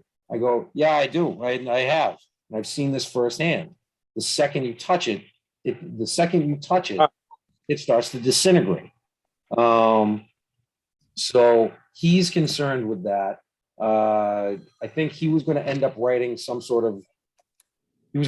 doing some sort of communication with the selectmen with his recommendations on behalf of the Archdiocese. So if that ends up coming in, it is what it is. It's going to be put in the file, but we really can't talk about it. So in the end, if the sewer commissioners make him do it, it's out of our hands. So I don't know how to deal with that because, again, it's only a recommendation. So I don't even know if we talk about it. That's what, if you remember, they were going to put a manhole by the school and tie the clay into the manhole and then go around the outside of the building. I remember what they were going to do. That's the doghouse. Yes, and we recommended to go back to the manhole that services the church and the rectory. Right. And at an angle to the manhole in the corner. Right.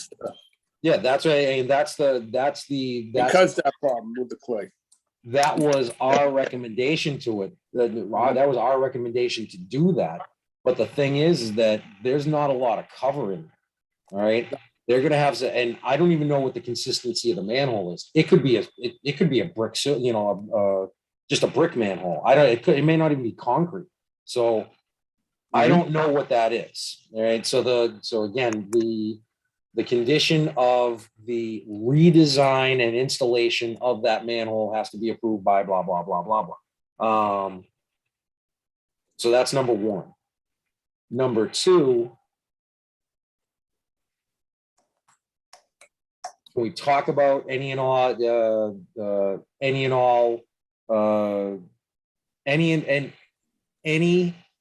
connections into that manhole have to be approved by the sewer commissioners? Because that at least gives us that at least says that we're looking at it. And if that says we're looking at it, we're concerned about it. And if the sewer commissioners turn around and say, nope, you got to either replace it or reline it, it's all on them. Right. That's Does everybody agree with my thinking there? short and sweet. As long as it makes sense, as long as it makes sense, because I'm not going to require, I'm not going to require them to relay those pipes. I'm not going to require them to reline the pipes. But I will throw it on the sewer commissioners. I hate to do it, but I mean, I think we kind of have to, because it's off the property. I don't know. I don't know what else to do there. It's actually up to them anyway. It's their source system. Right. Yeah. We can So- make recommendations and stuff, but Yeah, we're not making recommendations. We're making conditions. So I not think that, conditions. I mean, anything in, so any and all connections to, any and all existing connections to this newly designed manhole shall be approved by the sewer, shall be approved by peer review, our peer review consultant, sewer department, and the sewer commissioners. I think that covers that. So that takes care of the roof drainage, that takes care of the sewer that takes care of the sewer issues. Now to get back to blah, blah, blah, blah, get back to the following items shall be included with the final design submitted, test hole data, that goes out. So A goes out, B goes out, C goes out. We revised construction details. We revised this whole thing, construction of the proposed infrastructure, water main, drain pipe. We revised that. Landscaping details should go in there. Where's that? Yeah. Construction details are out. Location of wetland replication, that's out. Sediment and erosion control should stay in there. And then I comes down to construction period and post-construction stormwater system operation and maintenance plan.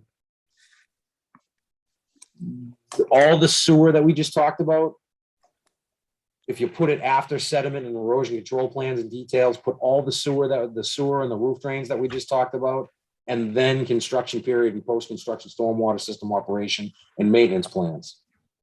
Yeah. Okay, so that takes care of that. The applicant shall provide certification of approval by the fire chief. We already talked to him about this. We already know how we're working at. The applicant shall submit relevant copies of the orders and conditions. 23 is out because we have no conservation. The applicant shall provide to the board a detailed sedimentation and erosion control plan showing temporary stilling basins, hay bales, silt fences, a crushed stone tracking. Okay. That's That's all on they showed that on the plans. all right. So the applicant shall provide to the board a detailed sedimentation and erosion control plan showing temporary stilling basins. That means covering the basins with the filter fabric. All right. Hay bales and silt fences doesn't need to be there. A crushed stone tracking pad doesn't need to be there because it's all Yes. paper. No, they show it on the plans. Crushed stone tracking pad? Yes, they do. Okay. Yeah, so then the applicant shall comply with the detailed sedimentation and erosion control plan showing temporary sewing basins, a crushed stone tracking pad at the development entrance, stockpile locations, trailer and equipment storage locations and associated measures as a component of the site development plan approval process. So basically, the things that can come out of that are details showing temporary, so hay bales and silt fences come out. The crushed stone tracking pad stays. Rob, they have all that on the plan here. All right. Well, that's what I'm saying. They shall comply. They shall comply with. the sedimentation, did they call it a sedimentation and erosion control plan? And if you have it in front of you, I just need to know what drawing they showed it on. Construction management plan. The applicant shall abide by the approved, what was it? Construction management Plan. Construction management plan. The applicant shall abide by the approved construction management plan and live with it. Because if the construction management plan is showing all that, Mr. Baker is saying that it's showing all that. I believe that it showed all that. I think they should be, I think that 24 should say something along those lines. 18-inch biodegradable sill stocks. The 20-foot wide course aggregate exit pavement. Really?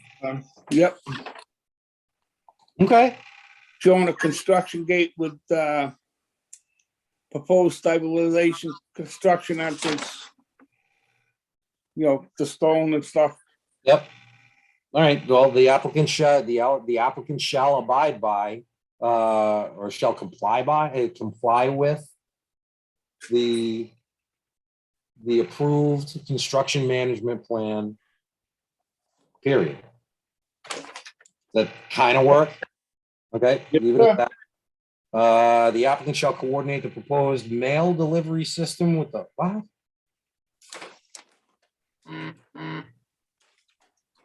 If a central location is required, the auditor submits such a plan to the board, and a minor modification of this permit may be required at the sole discretion of the board.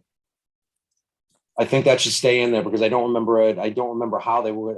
I don't remember if there was going to be a mail room. I don't remember if there was going to be a centralized mail box outside.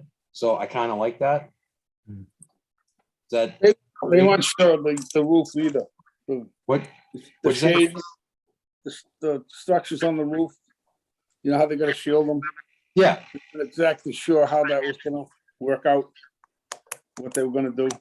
All right. Let's we can put They that. had 2 or 3 different conceptual ways. That's got to go in that condition should Right. go under 21. The following items shall be included on the final design submittal. I've been talking the whole time. So Mr. Baker, come up with a condition, please. Hmm? Come up with the condition.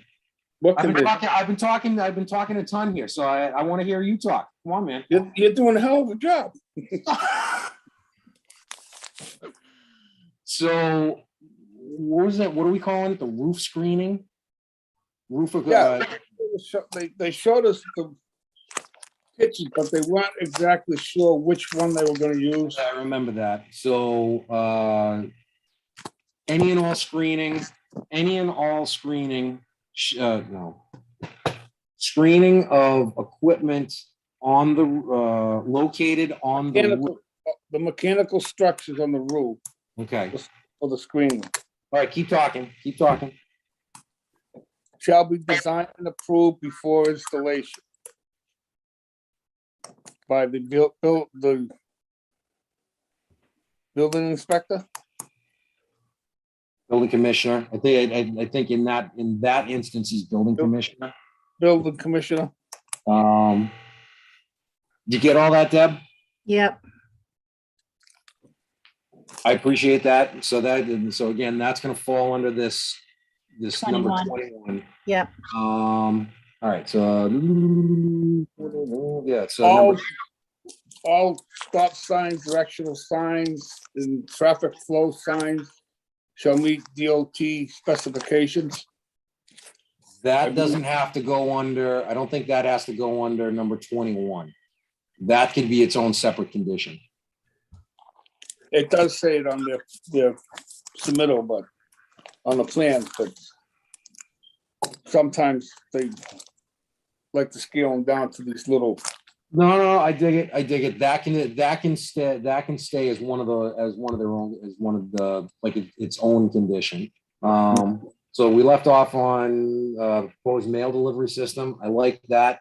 Then the DOT compliant signs, then you can put that in there. Where to go? where's the DOT compliance signs going?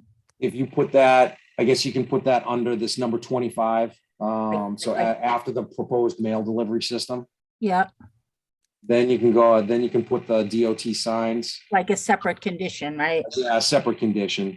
Because we've already approved the signs. They're saying that they're going to do it, but just as a condition, we just maintain that. Just say that just say that they have to comply. All traffic signs? Is it, Direct- what do you call them? Traffic flow and directional signs. Like stop signs, keep right, no, do not enter, those signs. Or any and all signage that needs to be approved by DOT shall be. Something along those lines, because I don't want to limit it to just traffic direction or Signage and pavement marking? Whoop, say that again. Signage and pavement marking? Any and all signage or pavement marking shall be approved by, shall meet DOT specifications. perfect. That was a 3-man condition. That was perfect. Wait a minute. Any and all signage, And pavement markings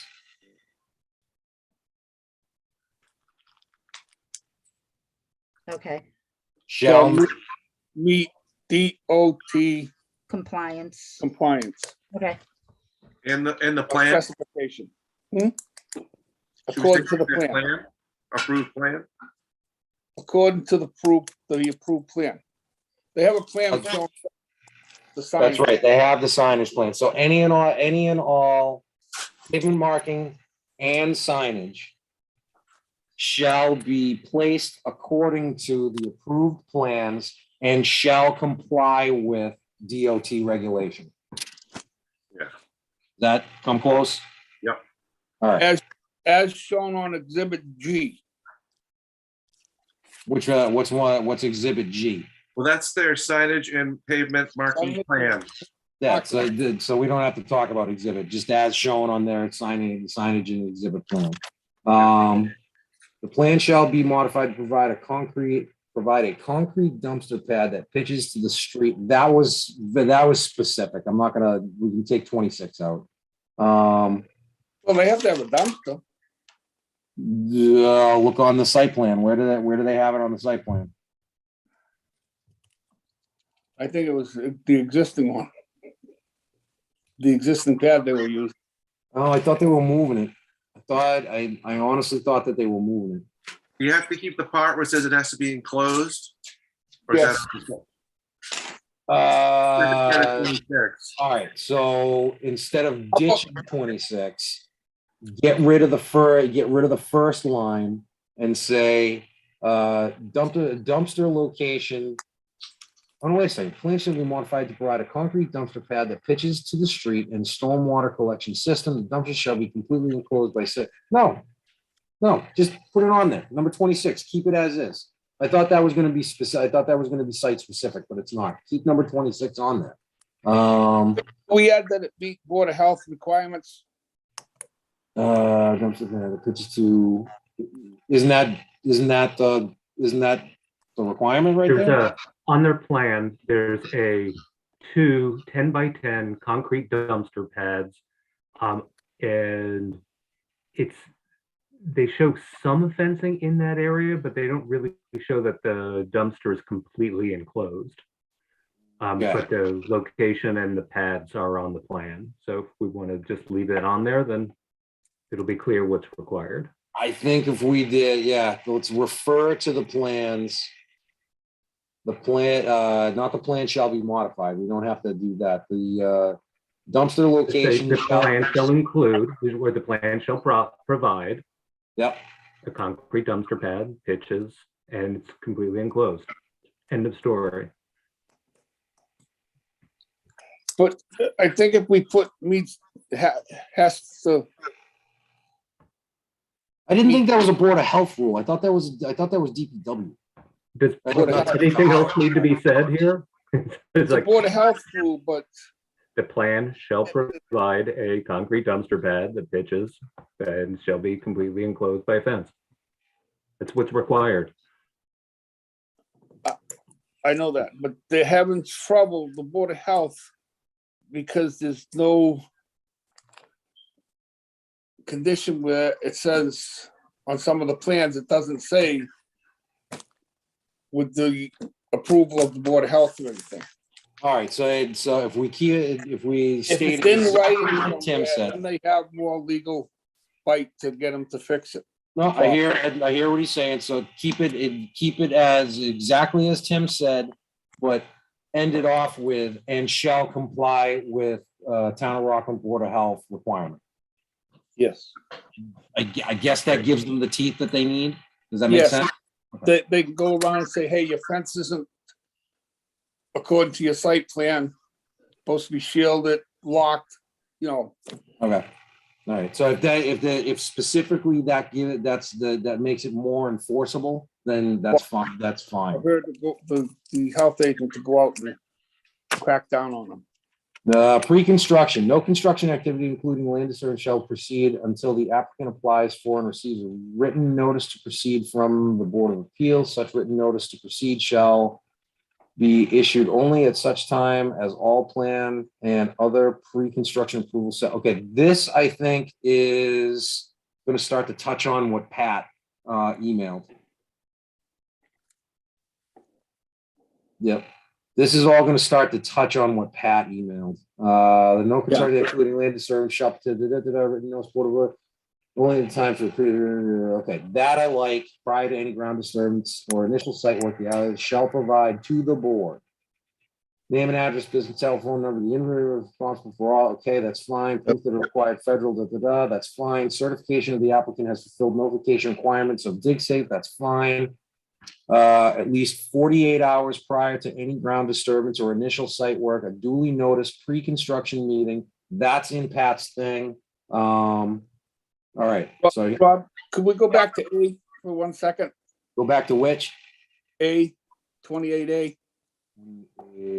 A, the name and address and business telephone number of the individual responsible for all activities on the total site, on the total project site. Has to be provided. That should be provided to the police and fire. Address, proof that required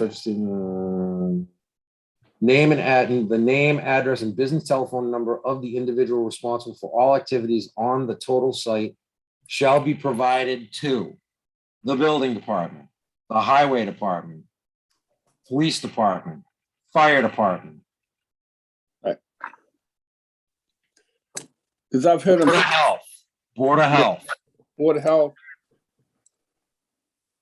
I've heard them a few times that they've had a situation at a site and nobody knew who the hell to talk to. Right. No, I dig it. I dig it. The name and address and business telephone number of the individual responsible for all activities on the total site. Let's see, prior to any ground service, the applicant shall provide to the board, comma, to the, and then that's where, and then under number 28, that's where under number 28 proper. That's where you make the list of all the different boards, departments, whatever. Right. Okay, so that works. Under A, 28A. Yeah, under 28A. Deb knows where we're going with that, so I'm not worried about that. Proof that all federal, that's fine. Certification that the applicant has fulfilled notification required. Dig safe, that's fine. At least 48 hours prior to any ground disturbance or initial site work, a duly noticed reconstruction meeting identified as, again, this is all consulting engineer or representatives of the town, blah, blah, blah, blah. It's relatively standard, but I think Pat had a slightly better one. So all this pre-construction, Deb and I will go over and just try to condense what Pat's got. During construction, there shall be no construction on development. Okay, here's the times. There shall be no construction on the development before 7 a.m. or after 6 p.m. I like that. Or dusk. Dusk. There shall be no construction on the development before, well, see, here's the problem. Dusk can be 8 o'clock. But whichever is Or it earlier. could be 4 o'clock too. Oh, actually, no, it said, no, I didn't keep reading. She's right. Well, or, whichever is earlier from Monday through Friday and before 8 AM, okay. And before 8 AM or after 5 PM or dusk on Saturday. Hey, Who was I Rob, talking to Rob. that was thinking they should limit that? Rob, Yes. one of the things that typically happens, even on weekends and after hours, is, where this is a existing building, once they get that envelope weather tight, a lot of times people work at night, like they paint at night, or they put carpets in at night, or they do plumbing, things that don't create noise or congestion. You can it just as it's an option, you could allow some of those internal activities that take place in the confines of a building, which don't generate noise if you want. So. No, I agree with that. I've worked on my It's studios. mostly the exterior construction work, the street work, the parking lot work, the drainage work. And, like when you have to build buildings, you don't want people banging nails and. How about if we put, Running saw. there'll be no outside construction? Exterior. Well, If you say site or exterior construction work. Yeah. There shall be no site or exterior construction work on the development before 7 AM or after 6 PM or dusk, whichever is earlier from Monday through Friday, and before 8 AM or after 5 PM or dusk, whichever on Saturday. There Yeah. shall be You can, no and you can construction. also say like modest, non-noxious interior work may take place, up to like 9 PM or something like that. Yeah, I was gonna give it another sentence after that. Friday before 8 AM or after 5 PM or dusk, whichever is earlier on Saturday. Interior construction may be conducted after 6 PM weekdays and 5 PM Saturdays. Actually, that does it, right? How about until 9, yeah, the interior. till 9 PM? All right, so interior construction Non-noxious activities. interior work. 9 Monday through Friday and 7 on Saturday. You can word that right, Deb? Yes? Yeah. Rocky. Yes. The applicant shall keep the total project site clean during construction upon completion of all work on the development site and prior to as-built plan approval, all debris and construction materials shall be removed and disposed of in accordance with state laws. The applicant should notify the board in writing of the final disposition of the materials. That's fine. Question. Sign shall- Yes. Can I just interrupt for 1 second? On Yes. number 30, 30, the yep. times, are we gonna do the Sundays and holidays? We gonna leave that? there? Oh, yeah, there shall be no construction on Sundays or the following legal holidays: New Year's Eve, New Year's Day, President's Day, Memorial Day, July 4th, Labor Day, Thanksgiving, Christmas, and my birthday, And Veterans Day. and Veterans Day. I don't think they should be working on Veterans Day. Okay. Are there any national holidays left off of that list? Yeah, there's a couple. Yes. Patriots Day? That's a state That's holiday. not national. State. There's that Juneteenth one now. And Martin Luther King Day. Martin Luther King, President's Day. Mother's Day. All federal holidays. It's funny. There's a lot of holidays that people still work. For example, Right. Veterans a Day. lot of people work on Martin Luther King Day. Yeah. I think this is intended to, there's several of them that are major holidays that, people still, they really don't want any work on. But I mean, it's not normal. It's normal that people will work on Patriots Day, even though it's a state holiday. Right. So I think you probably should leave it to these major holidays and Yeah. not affect those other things that are really kind of discretionary.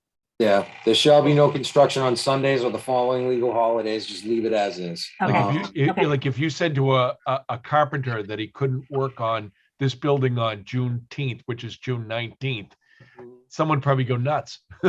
Yeah, no, it's true. All right, Okay. so leaving 30, okay, we've made the modifications to 30, 31. We're gonna leave that as is. Signs shall be posted along the perimeter of the construction area within 75 to 100 feet apart and shall say no working beyond this point. I can live with that. The applicant shall ensure that all construction activities associated with the development be conducted in a workmanlike manner. Here we go. Norman Street shall not be blocked. All right. That was the big one. Okay, so if we're gonna keep, let me just read it. Norman Street shall not be blocked or restricted by construction activities or equipment. Obviously, we're gonna say Delpreet, Delpreet Ave. Say again? And Exchange. All right, so Delpreet Ave, Exchange Street, and Union Street. And I don't think there's no parking on Union Street anyway. We're worried about side roads here, not main roads. And if they have, okay. The applicant shall ensure that all construction activities associated with the development be conducted in a workmanlike manner. Delpreet Ave, Exchange Street, and Union Street shall not be blocked or restricted by construction activities or equipment unless approved by The Rockland Police Department. Rockland Police Department. So does that cover that? Yeah. Okay. Does the fire department have to get involved with that? Police department. I don't see why not. Let's throw them in there. I mean, they should know that that's going on. You know what I mean? I'd like to think that if they notified the police department, and if all of a sudden there was an issue, Yeah. at least the police department knows that half of Union Street's being blocked or half of, so yeah, I like that. Shall be, PD usually notifies the fire department that there's road construction on this street or that street or. Are you there's a sure? funeral. Yes, Are you sure? Do they Yes. do it every time? yes, Are you yes, sure? sir. Yes, sir. They absolutely, okay. He's going on record saying that we don't have to put the fire department in there. So I believe Mr. Baker. So that shall not block or restricted by construction activities or equipment unless approved by the police department. Fire department's across the street anyway, so they're pretty much gonna see it. Yeah, I know, but still, I hear where you're going with that. I do hear where you're going with that, and I really don't want to I don't necessarily want to throw it because it's a safety issue. I don't necessarily want to just throw it on one department. Norman Street shall not be blocked or restricted by construction activities or equipment unless approved by the Rockland Fire Department. The police department. Unless approved by the Rockland Police Department, along with notification of the Rockland Fire Department, something like that. Yeah. All right, at least if we put it in there, we put it on the applicant to make sure that they contact the fire department and say, hey, at this time, on this date, we're blocking off this section of the road. Yeah. At least we're putting it on the applicant for the safety end of it. Do we need to put that one in for, while we're right there at that, about the truck traffic, which way they're gonna go? You only wanted them to meet with them for a, Right. I don't know We're if setting that- that. during the pre-construction meeting. That's gonna end up being a pre-construction meeting end of it. And like I said, now that we're into the actual construction stuff, we gotta start, I wanna start taking in Pat's recommendations for conditions and start throwing them in here because I think that was one of them. I think that was one of them. So I want to take that. I'm gonna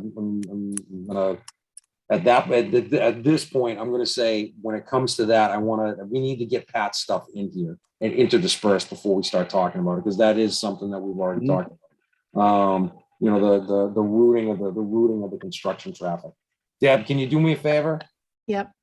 After after this number 33, can you put in, who's calling? Oh, Jesus Christ. After this number 33, can you put in, let's say number 34, and let's talk about construction traffic? We're not gonna discuss it right now. I just don't want to put it in there as like as a next line item. Yep. Number 34, prior to any earth removal shall demonstrate to the satisfaction of the board that the development is compliant to all earth removal requirements of the town of Rockland bylaws will regulate. All stockpiles shall be established in locations consistent with requirements of the Rockland Conservation Commission. All stockpiles shall be established in locations consistent with the design plans. Because that's where they were showing stockpile areas. Yep. Any soil or earthwork material brought to the development site or excavated on the development site and proposed to be reused for any purpose at the total project site shall be subject to approval by the board's consulting engineer. That's on-site soil testing. Yeah, I'd leave that. Cause you gotta know what they're gonna bury the soil line with. And the water line. True. No, that's true. All right, so number 35 should stay. Any blasting operations shall require proper permits and shall not be undertaken on any weekend or holidays. I don't think they're gonna have to. I don't know. Mr. Baker, can anybody think of anything that they'd have to blast with or for? Sure, the giant piece of ledge they'll discover when they start to put in those drainage galleys. Yeah. Then they'll just have to come back. They'll have to get a Just leave it in. fire department and everybody else. It's safe to keep. All right. Like, it's not gonna be an obstacle to anything. It's not like they can blast without it. So- Yeah, they wouldn't be, as far as I can, my problem is that it's Rockland. This could happen. There could be a reason why the sewer goes underneath the building. But is there any reason to take it out? Leave it in. Leave it in. They can leave it in. No, you're right. No, Tim's 100% right. There's no real reason to take it out. Right. Number 37, the applicant shall ensure that the construction process conforms to all respects to the applicable federal state, but not limited to building, plumbing, electric. Leave it in there. Yeah. That sounds like a general. All Yeah. erosion control devices on the total project shall remain in place and be maintained throughout the project construction cycle until the last certificate of occupancy is issued or until such time as all disturbed areas have been stabilized with final vegetative cover. Period. Period. Period. Scratch that out. Period. Right there. Take out the. But it's all disturbed areas have been stabilized with final vegetative cover. Yeah, no, you're right. You're right. Period, and that's it. Issuance of building and foundation permit prior to the issuance of any foundation permit or building permit by the building commissioner shall furnish copies to the board of all required federal, state, local permits not waived here, including to but not limited to stays prior to the foundation or building permit, the main access drive, project driveway, and associated storm drains and utility improvements and stormwater detention shall be sufficiently constructed in the opinion of the board's consulting. He said, okay. I don't think you need that. No, it kind of works. It kind of works because prior to the foundation or building permit, the main access drive, that doesn't have to be in there.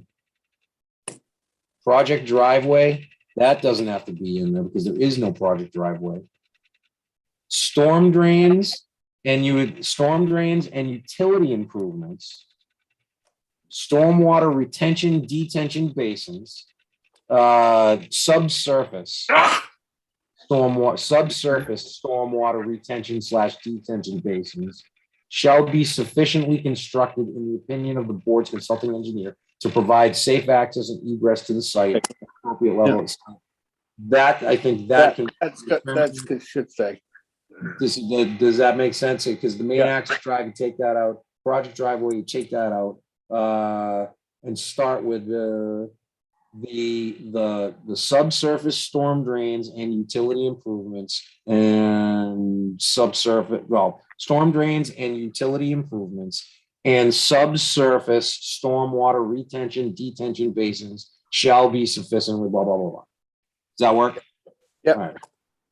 Prior to the issuance of the building commission, inspector of the town, the applicant shall submit a construction and sequencing plan that demonstrates conformance with the applicable laws, access to the project site restricted by appropriate gating, erosion control, and this is where you're gonna put in, talking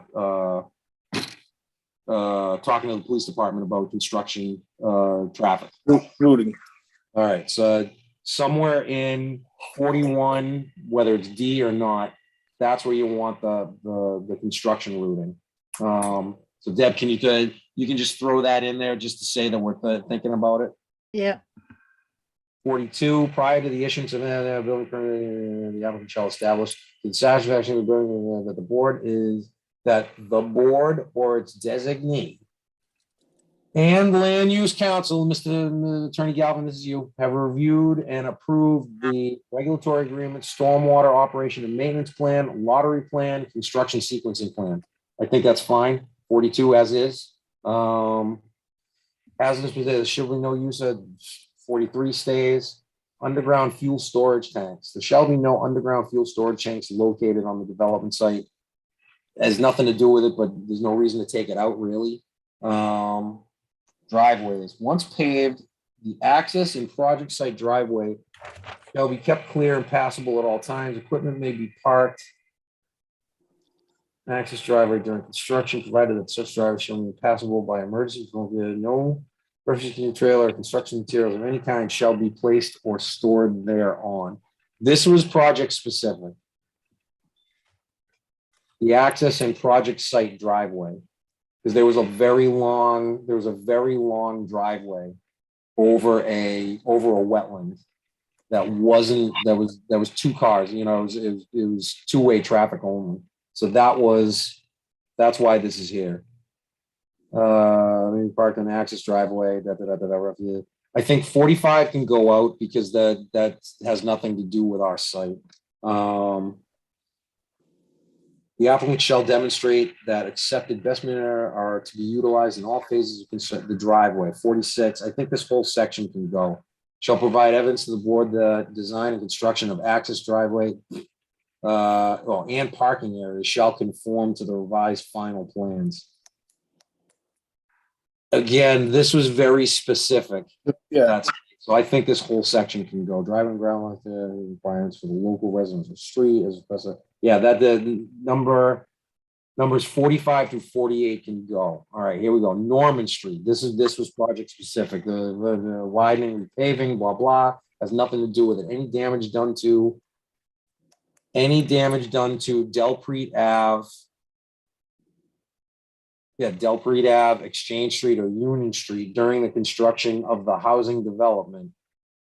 The repairs shall be made immediately to said street. Keep that in there with the current surrounding streets. Does that make sense? Yep. All right. So if we keep that in there, but that would be again, I'm saying no underground fuel tanks. So that's 44. Then this number 50 would get kind of bumped up to number 45 with the appropriate street changes. Any road opening due to utility work on Delpreet Ave shall be repaired immediately with a temporary, this is where, all right, so this is where the Dave Taylor's The other one. requirements are gonna go. Yeah. Deb, do me a favor, this number 51 that we see here, kind of put a star next to that and then find the other thing where Dave Taylor was talking about the roadway patching. Yeah. Somehow, somewhere, we're either gonna delete that, delete this 51 because we already have it in there. But if we need to like refer to them, I at least want to know that we talked about it. So when we get together, if we take it out, we take it out. Are we only gonna leave it on to Delpreet? Yes. Okay. Delpreet and Exchange. Yeah, Delpreet Exchange and Union. And Union, the three streets. I mean, Okay, they're not proposing anything on Union, but just in case. yeah, This number 52, Delpreet Ave, Exchange, and Union shall be kept clean and kept clear of any kind, any mud, dirt, or debris during construction. Do you want that broom swept after? Yes, by a smoking hot chick in a French maid's uniform. Yeah, I said that. You were talking about Concord Street, you were talking about having them clean the street daily. I mean, Yeah, when you say broom swept, what do you mean? I don't know. With a Like, broom. we're talking about it at Concord Street, like at the street after construction wraps up for the day. Well, I thought they usually come in with a power broom anyway. I thought that was standard. I thought that was typical. Nah. The last guy out closes the gate and leaves. Broom Street is to be kept clean and kept clear of any kind of mud, dirt, or debris during construction. If we leave it at that, that's pretty general. Okay. So if Tom goes up and sees a small pile of rocks or something, he can bitch. And he can, I feel like this is kind of, I feel like this is more general and enforceable than, because some guy, Tom can go up and say, it's clean. You were supposed to sweep this. He can say, I did. And there's no way to prove that he did or he didn't. But if you say that it's supposed to be kept clean, clear of any kind of mud, dirt, or debris, if there's anything on there, he can go up and say, you didn't keep it clean. Okay. There's more specific stuff in Dave Taylor's road opening permits. So do we have to make a condition that says, They have to come in with a street sweeper and clean it every day? at his discretion. At who's, at the highway superintendent's discretion? Discretion, yeah. It's in his proposal, his new rules and regulations on road opening permits, and Is he that has established? he has stuff in there about gunnage on the, I dig it. Is it 100% has it been adopted? Is it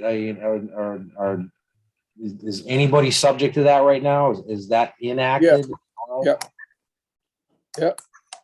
It's part of his road opening permit. Currently. Mm-hmm. Did we talk about this, about getting Deb a copy of that? I feel like we've talked about this before. I'm starting to remember. I think I have a copy of it. All right, and because I think that was the conversation. I think I said, Bob, can you get it? And you said you think you have it. Let's get that and then see if we'll form a condition about it to kind of cover that and to keep the street clean. Yeah. Oh, now we're on the project landscaping. Shall prepare. They already did, right? We've already got a landscaping plan. Yes, we do. Yep. Okay, so applicant shall. Yeah, the applicant shall abide by the current landscaping plan as approved by the board. Does that work? Yep.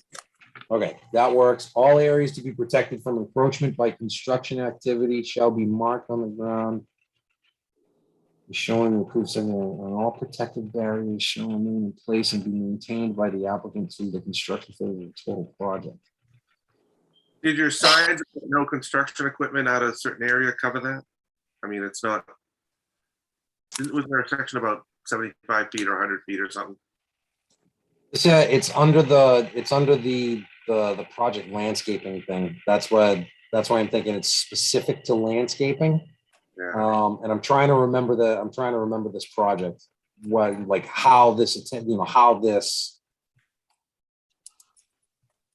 how this was part of the project. All areas to be protected from encroachment by construction activity shall be marked on the ground as shown on the site plans.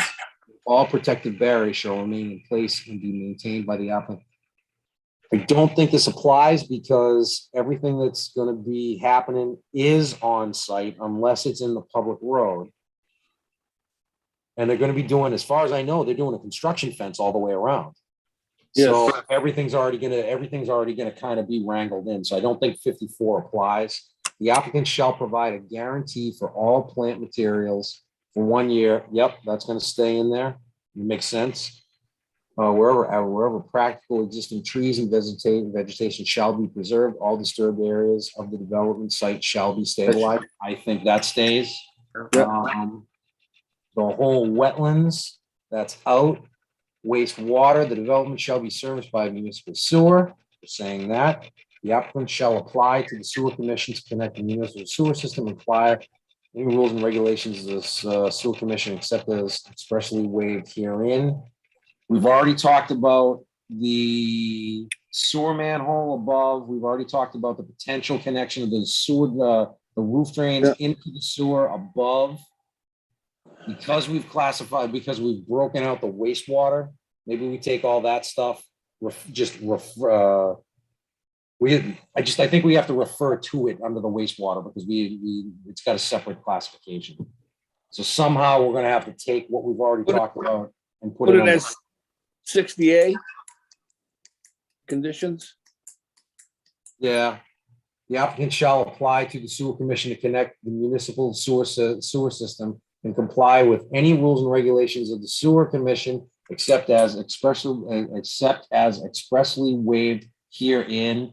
And then literally C, you can put in C condition, whatever those conditions were. At least it refers back to, it'll refer back to it.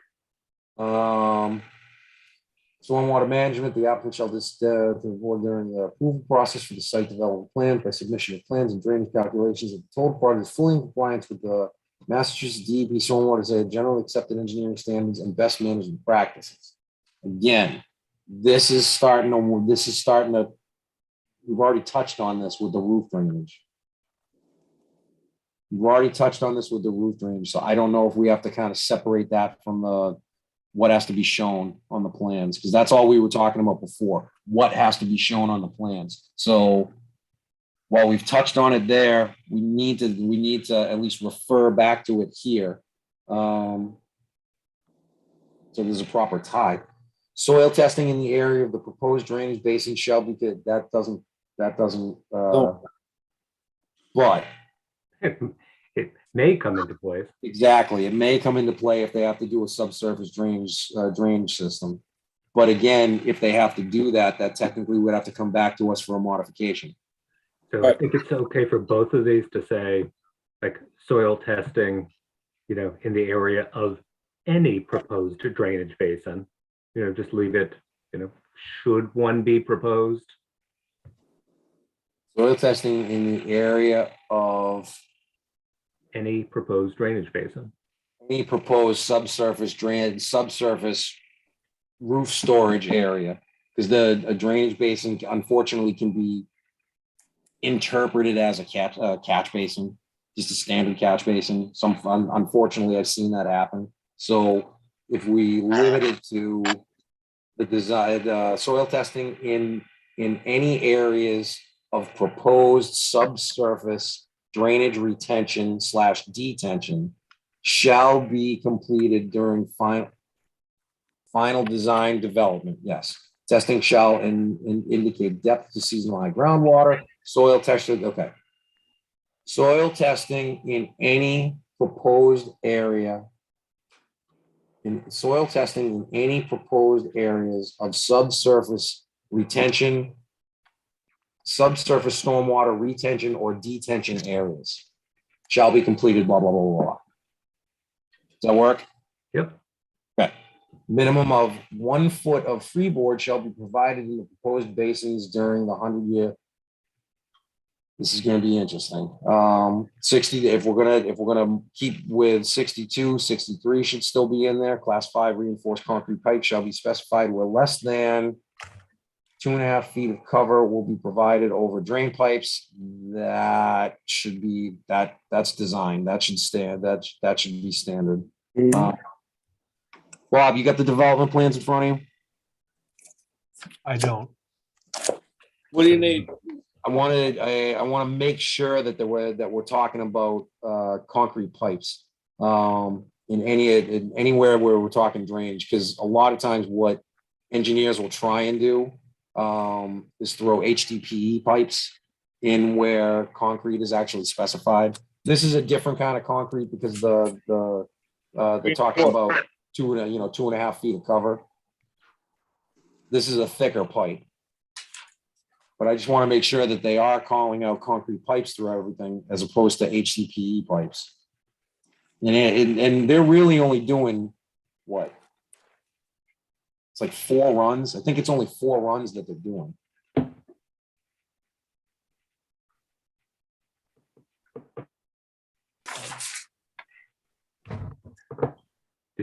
While he's looking that up, did you read number 65?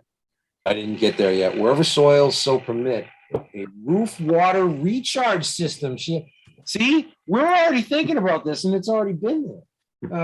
System shall be provided for each building and shown on the approved site development plans. Leaching structures shall be located a minimum of 2 feet.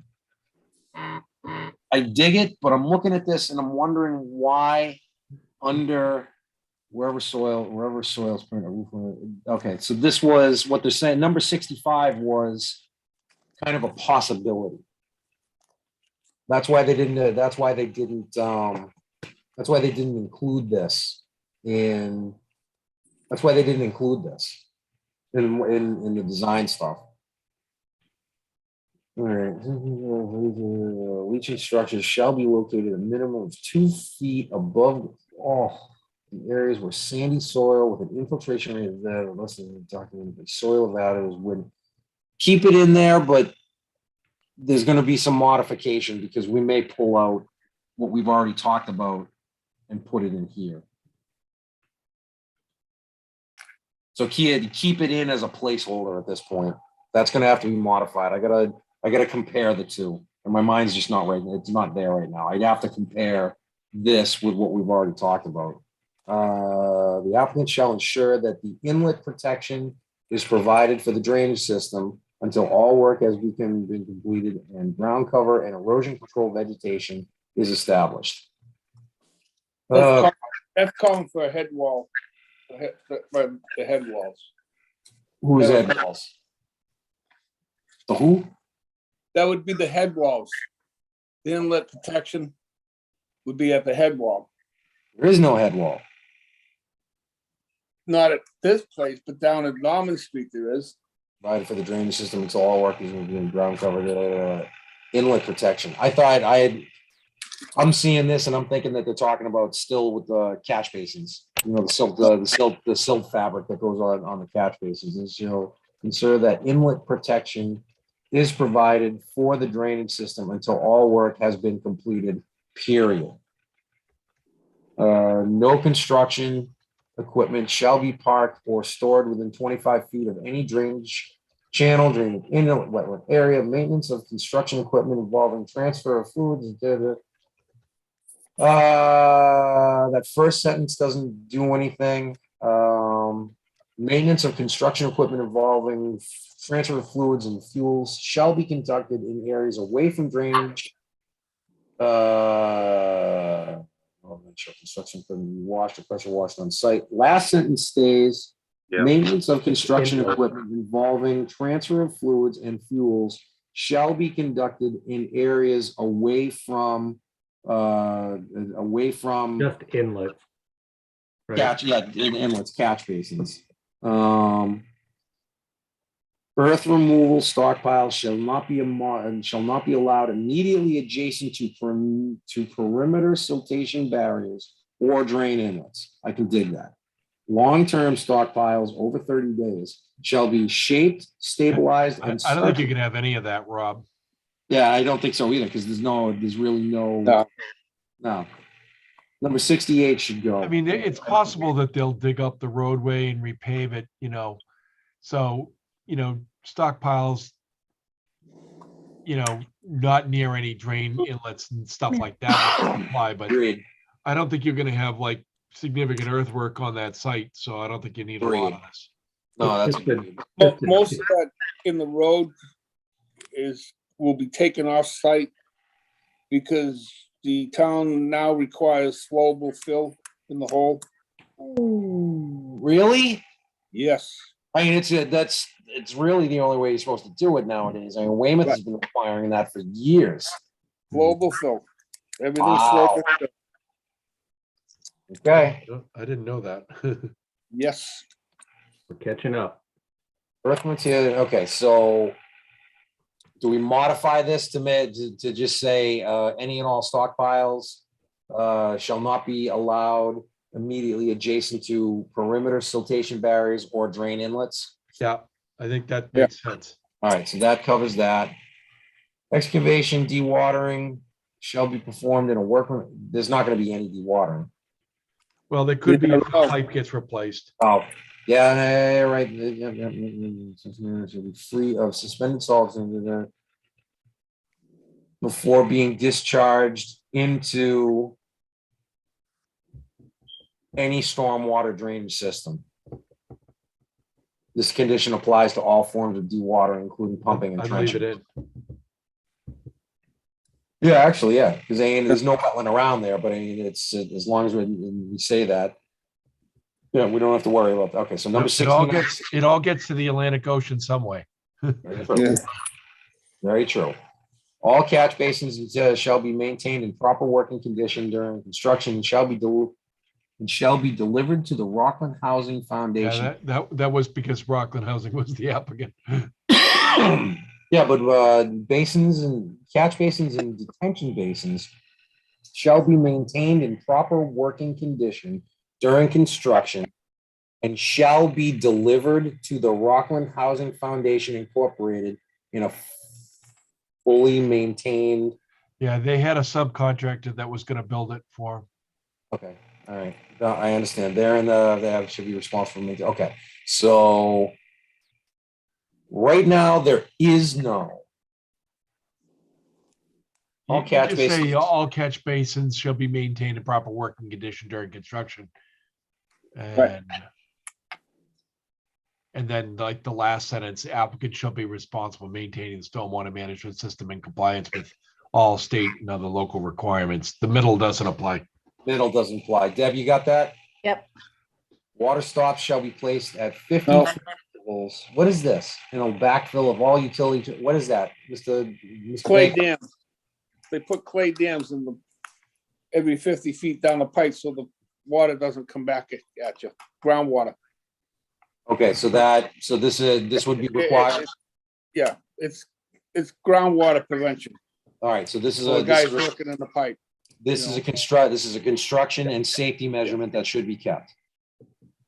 Okay, so that's not Yeah. going. They're gonna be over 50 feet with the sewer pipe, so should be. You're comfortable with that staying there? Yeah. Perfect. The applicant shall implement the operations and So maintenance. I just want to point out it's 10 o'clock. I know. How far are we? We're only about halfway through the document. So we're, All right, hold on. Can we at least get to water and fire, to the beginning of water and fire protection? Can we get through 73 and call it a night? Does that work? oh yeah, I think we can go. It's just, we're going at a fairly, we've bogged down a little bit here. No, I know. All right, so the water stops, that's gonna stay. Applicant shall implement the operation and maintenance plan as set forth in the revised final plans. That's gonna stay. The applicant shall be responsible for all required upkeep, operation, maintenance, repair, and upgrading of the drainage, stormwater management system as specified in the in the event that the town determines that either the applicant or the Rockland Housing Foundation has materially failed in its obligation to maintain the drainage system in accordance with the best manner. The town staff shall have the town shall have the right upon written notice to the applicant. Does this comply? Does this pertain? Yes. They screw up the drain on Delpre or Exchange. The town should be responsible to fix it. They should be. The town should not be responsible. Right. They should be. So I think that should stay in there As written. as written. If they screw it up, they own it. Okay, so in the event that the town determines that the applicant has materially failed in its obligation to maintain a drainage system and everything else works? The town will fix it and bill them for it. All right, so That's what that, hire someone. the only thing that's going to get changed then is in the event that the town determines that the applicant has materially failed in its obligation.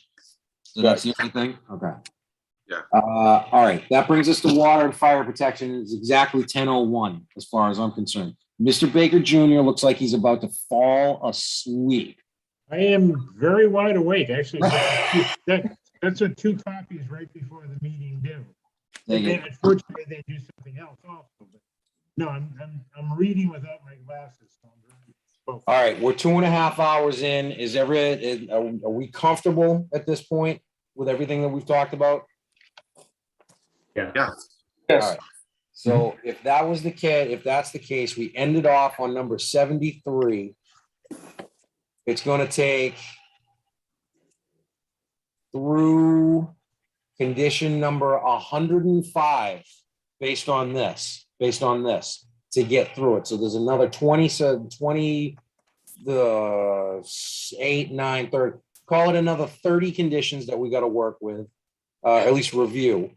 This number 105 is all the waivers. Deb, you and I talked about that, We right? did the waivers. Yeah, we already went over the waivers, but the waivers are based on the format that we've got. They're all the way at the end. Right. We've already talked about this. All right, so I do have a question on the waivers. Do you see like number 1, it says granted vote of the board? Do we need to put in the vote of the board? Do we need to vote on every one? Because we did discuss Yes. those at the Oh, last. yeah. Yeah, and do we have to, Attorney Galvin, do we have to have a formal vote on this? Because we already went over everything. No, what you'll do is you'll just, you'll have one vote and we'll base it on the written decision. So you'll Okay. take one vote approving it in accordance with the proposed decision. Okay, because there was a couple of them, I think it was on this one. I can't remember if it was on this one or if it was on Concord. We looked at it and we said denied as moot because they were already going through some of the things that they were asking us to waive. And Does that worst review, case- site plan, all that? Exactly. And worst case scenario, Attorney Galvin's going to look at this and he's going to tell us to change things if we have to change things anyway. So Deb, what you and I talked about, Yeah, if you Attorney can Galvin's gonna condense go to this sleep and put it some night trying to edit this thing. right. Oh, wow. Look at all the waivers that they were looking for. See, I had nothing to do with this. I had nothing. I was on the board, but I had absolutely nothing to do with this. You voted on all of it. No, I didn't. No, I didn't. I had nothing to do with this. This is Lydia Square. Oh, No, this this is is Lydia Housing Square. Foundation. Right. This was Lydia. Well, this was before it turned into it was Rockland Housing Foundation before it turned into Lydia Square. I had nothing to do with this because I did all the surveying and helped the engineer with the drafting. So I had nothing to do with this. Look at all the waivers. Oh my good Christ. Hey, Tim, Yeah. motion to adjourn. We gotta pick when we're gonna meet again, and then, I guess it's subject to Mr. Tansey too, because we can't discuss 320 without him. Yeah. All right, Todd, what do we want to do here? First, I'm going to stop sharing the screen. I believe Deb has these on the agenda for every meeting that we have. well, we only have one more meeting and that's Shingle Mill. Oh, we're only doing it then. Bob, did you, well, actually, can we talk about that? Can we No. I didn't think so. Okay. No, I haven't heard anything from them, so, Even after all that hubbub? yeah, I'll make an inquiry though, and I'll share it with you and the other board members once I find out what their plan is. All right. All right? All right. Well, I think you just pick your next meeting and we add these to the agenda and. We Deb- don't, We we don't can't, have any. we'll be beyond our deadlines. What? We'll be beyond our deadlines. Well, when is the next get together? Next Tuesday? Yes, the 17th. Tuesday is Shingle Mill, yes. All And right, then, well, I mean, I'm kind of guessing that we are gonna see some changes on Shingle Mill, or it might be continued. So why don't I touch base with Shingle Mill's lawyer, but let's plan to continue to meet, and on your agenda, add these two on the Right. agenda. And yes, if you can email me what you have, I'm gonna try to get the Word version of this Housing Foundation from Candy. yep, I'm sure if she has it, she'll give it to me. And then what we can do is we can start filling in the blanks here, okay? Mhm. And Deb, what would be most helpful to me is for you to do like a file inventory of what we have. and right, Put it in a Word version document, and then I can take it from there. All right? okay. Yes, Then I'll try to give them back for next week's meeting that we're gonna add this and 320 Concord Street on some type of a draft so we can keep this moving. Otherwise, we're gonna be up to the deadlines. right. We can't do that. Well, we can, but we shouldn't. No, I don't want to be back there because that's backing us all against a wall, and I don't want to do that because I don't. Oh, want you always run the chance that an applicant could say, I'm not giving you an extension, and claims a constructive approval. So let's Right. not go there. No, I definitely don't want to go there, but I also don't want any board member to feel like they're backed into a corner because they don't approve, they don't agree with something. Just as a contingency plan, in the event that Greg Tansey wasn't able to join us for the next meeting, we'll just go with the board members that are here that are capable, because in a comprehensive permit situation, it's not like a special permit or variance where you need 4 out of 5. You only need a majority vote on a comprehensive permit. So that meant 3 of 4 could approve a project. Okay. All right. Keep it open that potentially we may have to have an odd night meeting, an off schedule. Yeah, we may have to have an extra night. It just may be inevitable. All right. All right. I just want everybody thinking about that if we can't, because it just sounds like if we can't finish both on the 17th, we're not doing too well because. Well, let me tell you something. It's going to be really hard even just to read 107 conditions. Right. On one project on one night. So right. It may be inevitable that we need another night. Okay, no, and honestly, I'm trying to have Deb's back here because she's got to do she's got to condense all this and put this into, workable files to get to you so you can review everything and redline the whole thing. So Deb, I'm letting you know, I got you back. We'll make it happen for you somehow. No, it's not for me. It's for everybody involved here. So. All right. So date and time. We're gonna modify the agenda for the 17th. I sent Candy an email to modify it. Okay. Have you heard back from her? Well, no, but she does know that there was an email. I saw her this morning for a sec before she read the email. Okay. Hey, Rob, Yes. on the 17th, could we meet at 5:30? Discuss this and then go to Shingle Mill at 6:30? So meet an hour earlier, throw an hour together for this. Deal with Shingle Mill, hoping that they continue. Then we can go back to And then we can talk about 320 Concord Street and Delpreet after. Yes. I don't see that being a problem. Everybody else okay with that? 5:30. Yep. I start at 5:30 as opposed to 6:30. Give us an hour prior. Deal with Shingle Mill. Again, hope that they continue, and then be able to jump right back into 320 Concord Street and Delpreet. Definitely time for potty breaks. Yeah, and we're gonna have to. I'm surprised that lasted this long. Steve, it's either that or Thursday night. We know you go out with your mother. Mr. Chairman, if Shingle Mill doesn't get continued, what happens to the other 2 matters? We'll need a special night. Yeah. But we're running out of time for the look, Although next Thursday I'm free, this Thursday I'm not. would it make sense to leave Thursday, Shingle my Mill? mother's out of state next week. Would it make any sense to leave Shingle Mill where it is and put these two matters on for the following Thursday? Well, Shingle Mill was gonna stay where it was. We're talking about adding in time before the meeting. And we've already advertised that we're doing it after the meeting, right? Yep. It was gonna be after the meeting, yes. All right, so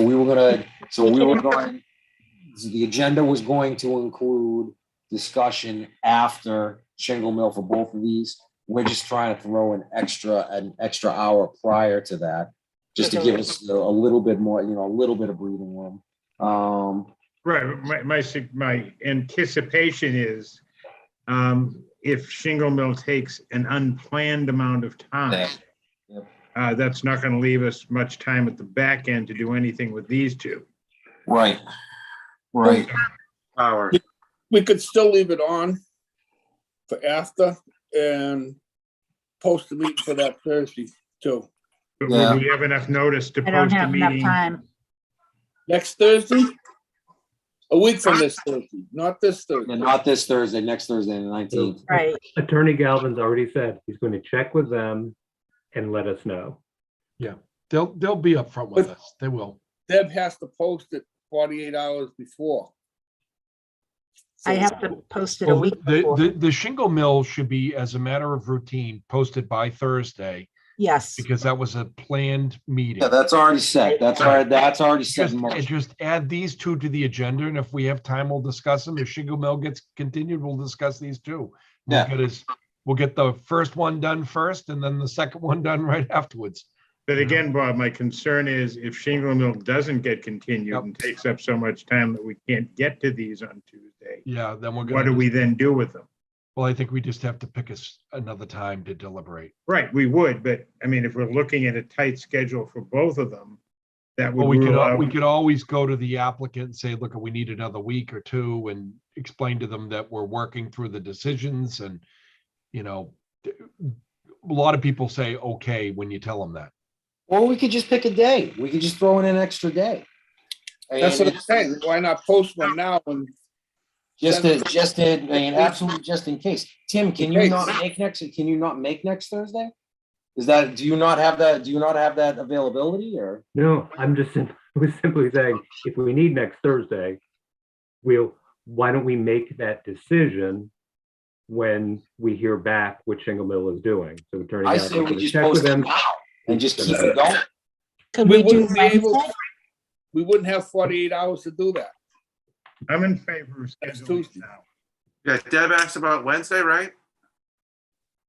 Yeah, because Thursdays aren't good for me, but I'm not a member of the board. So, Either please day bear in is mind fine. Either what day our- is fine with me. You're a big part of this board. Wednesday. So just bear in mind where So, our wh- Delpreet deadline is not the 24th. Correct, correct, Right. We're doing them a courtesy already. So, right. so we still have enough time. So we still have the following week, we've got plenty of time. Yeah, but Deb also needs several days to be able to put this all together. That's my biggest concern about this is throwing way more of a burden on her than we have to. I mean, basically she's our anchor here, guys. She is our anchor. We need to go on. We need to kind of help her on her, on her end. That's the only reason why I'm nervous about this. Is just the amount of work that she has to do along with everything else. So that's the only reason why I'm getting nervous. Mr. Chairman, Yes, sir. may I make a motion to continue deliberations on 320 Concord and Delpreet to Thursday, whatever it is. The 19th. The 19th I've got it as Thursday, the 19th. at 7:30 PM. I've got a motion. 7:30 or 6:30. We don't want to, we Two of want them, to if you do discuss it on the 6:30. 17th. I'm That's the sorry? problem. Like, Well, I have a better idea. Just make sure the agenda for the 17th has these on them. Schedule a meeting for the 19th and put these on. You That's what we're doing. That's don't need a what, motion. It's Hmm? not you're not continuing a public hearing. It's just a discussion. it's I just a said- discussion. Well, it's, what it really comes down to is all the board acceptable with this? And Deb, I already know, you already said it, that Thursday nights can get a little hectic for you. So anybody who has an issue with a Thursday night, I need to know it now. Wednesday works just as well for me. I dig it. I have, all my kids are grown and I have no evening responsibilities other than this. So Wednesday's I'm good. very flexible. I have a conflict with the 18th. My son is graduating from high school and they have a mass that night, so Oh. I can't attend. All right, so Graduates that Saturday. we'll do the 19th. Are you sure, Deb? I mean, again, just, I'm concerned for you. Yeah. Yeah, we'll do the 19th. Tim, So we have to check with Greg. yeah, we have to check with Greg also. I think I can talk to him in the morning. I think he'll be good with that. Tim, are you okay with this? I'll do it. I just disagree with this as a. No, I agree with you. I hear, not I agree with you. I hear what you're saying. I'm just getting nervous. And I need to know that we have contingency plans in the works.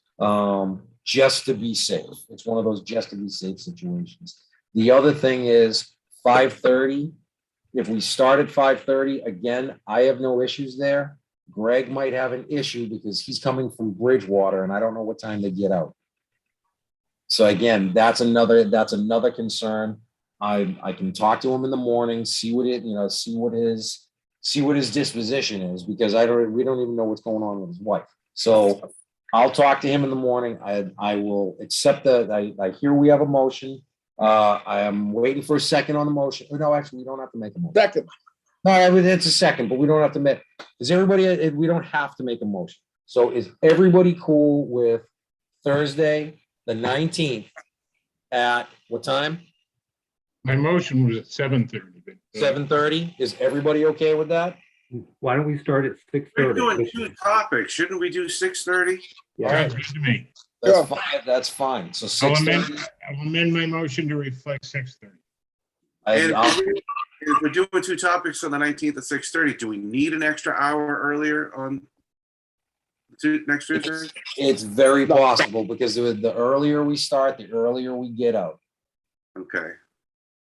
And look at it this way, it's 10 now, we started at 7:30. It's Yeah. 2.5 hours. So, and we've been talking for a while, so, again, the earlier we start, the earlier we get out. So, again, we're gonna post a meeting, again, no votes needed, we're gonna post a meeting for the 19th at 6:30 to discuss, 320 Concord Street and Delphi and Delphi. And then if it doesn't happen, it doesn't happen. You know, if we don't need it, then we cancel it. And it's not that big of a deal. and it's still on the agenda for the 10th anyway. No, Wait, so you're saying the 17th, we start an hour early, we might go through Single Mill and 320 and 6 Del Pre, so we might not need the Thursday meeting. We might not need the Thursday meeting if we're able to get through both of them. I mean, it took 2.5 hours to go through, what we've got. And smaller one. yeah, and the other one is a smaller one, so and that shouldn't take much to deal with. I would just ask that everybody, because everybody's got the Maple Woods. Does everybody have the Maple Woods decision? Thought we did. Yes, no, I know I got a copy of it, and I got it out of the. All right. All I ask is just do me a favor and go through the Maple Woods, Webster Street, decision. Look at those conditions, just go through real quick. They're gonna be very close to what we're dealing with right now. And then at least if everybody goes through it and has some semblance of what, what we did over there, then this should go quicker for 320 Concord Street. That's my hope, at least.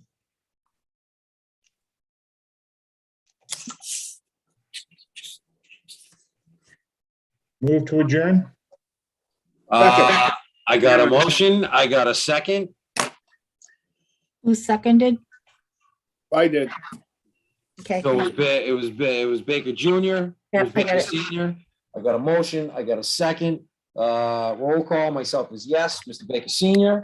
Yes. Mr. Tansey is not here. Mr. Haynes. Yes. Mr. Baker Jr. Yes. Senor Galley. Yeah, so we've agreed that we're meeting next time at 5:30, 6:30. 6:30. On Thursday, the Oh, but on 19th. Tuesday. But on at Tuesday, 5:30 on the Tuesday, 7th. it's 5:30 on the 17th. thank you. Yes, I just want to make sure I knew that before I walked out and said yes. That's a yes. That's a yes. Rock and roll. All right. Thank you, everyone. Get out of here, gentlemen. Thank you for Bye. everything. Thanks, Deb. Deb, I'll talk to you tomorrow. Okay, all right.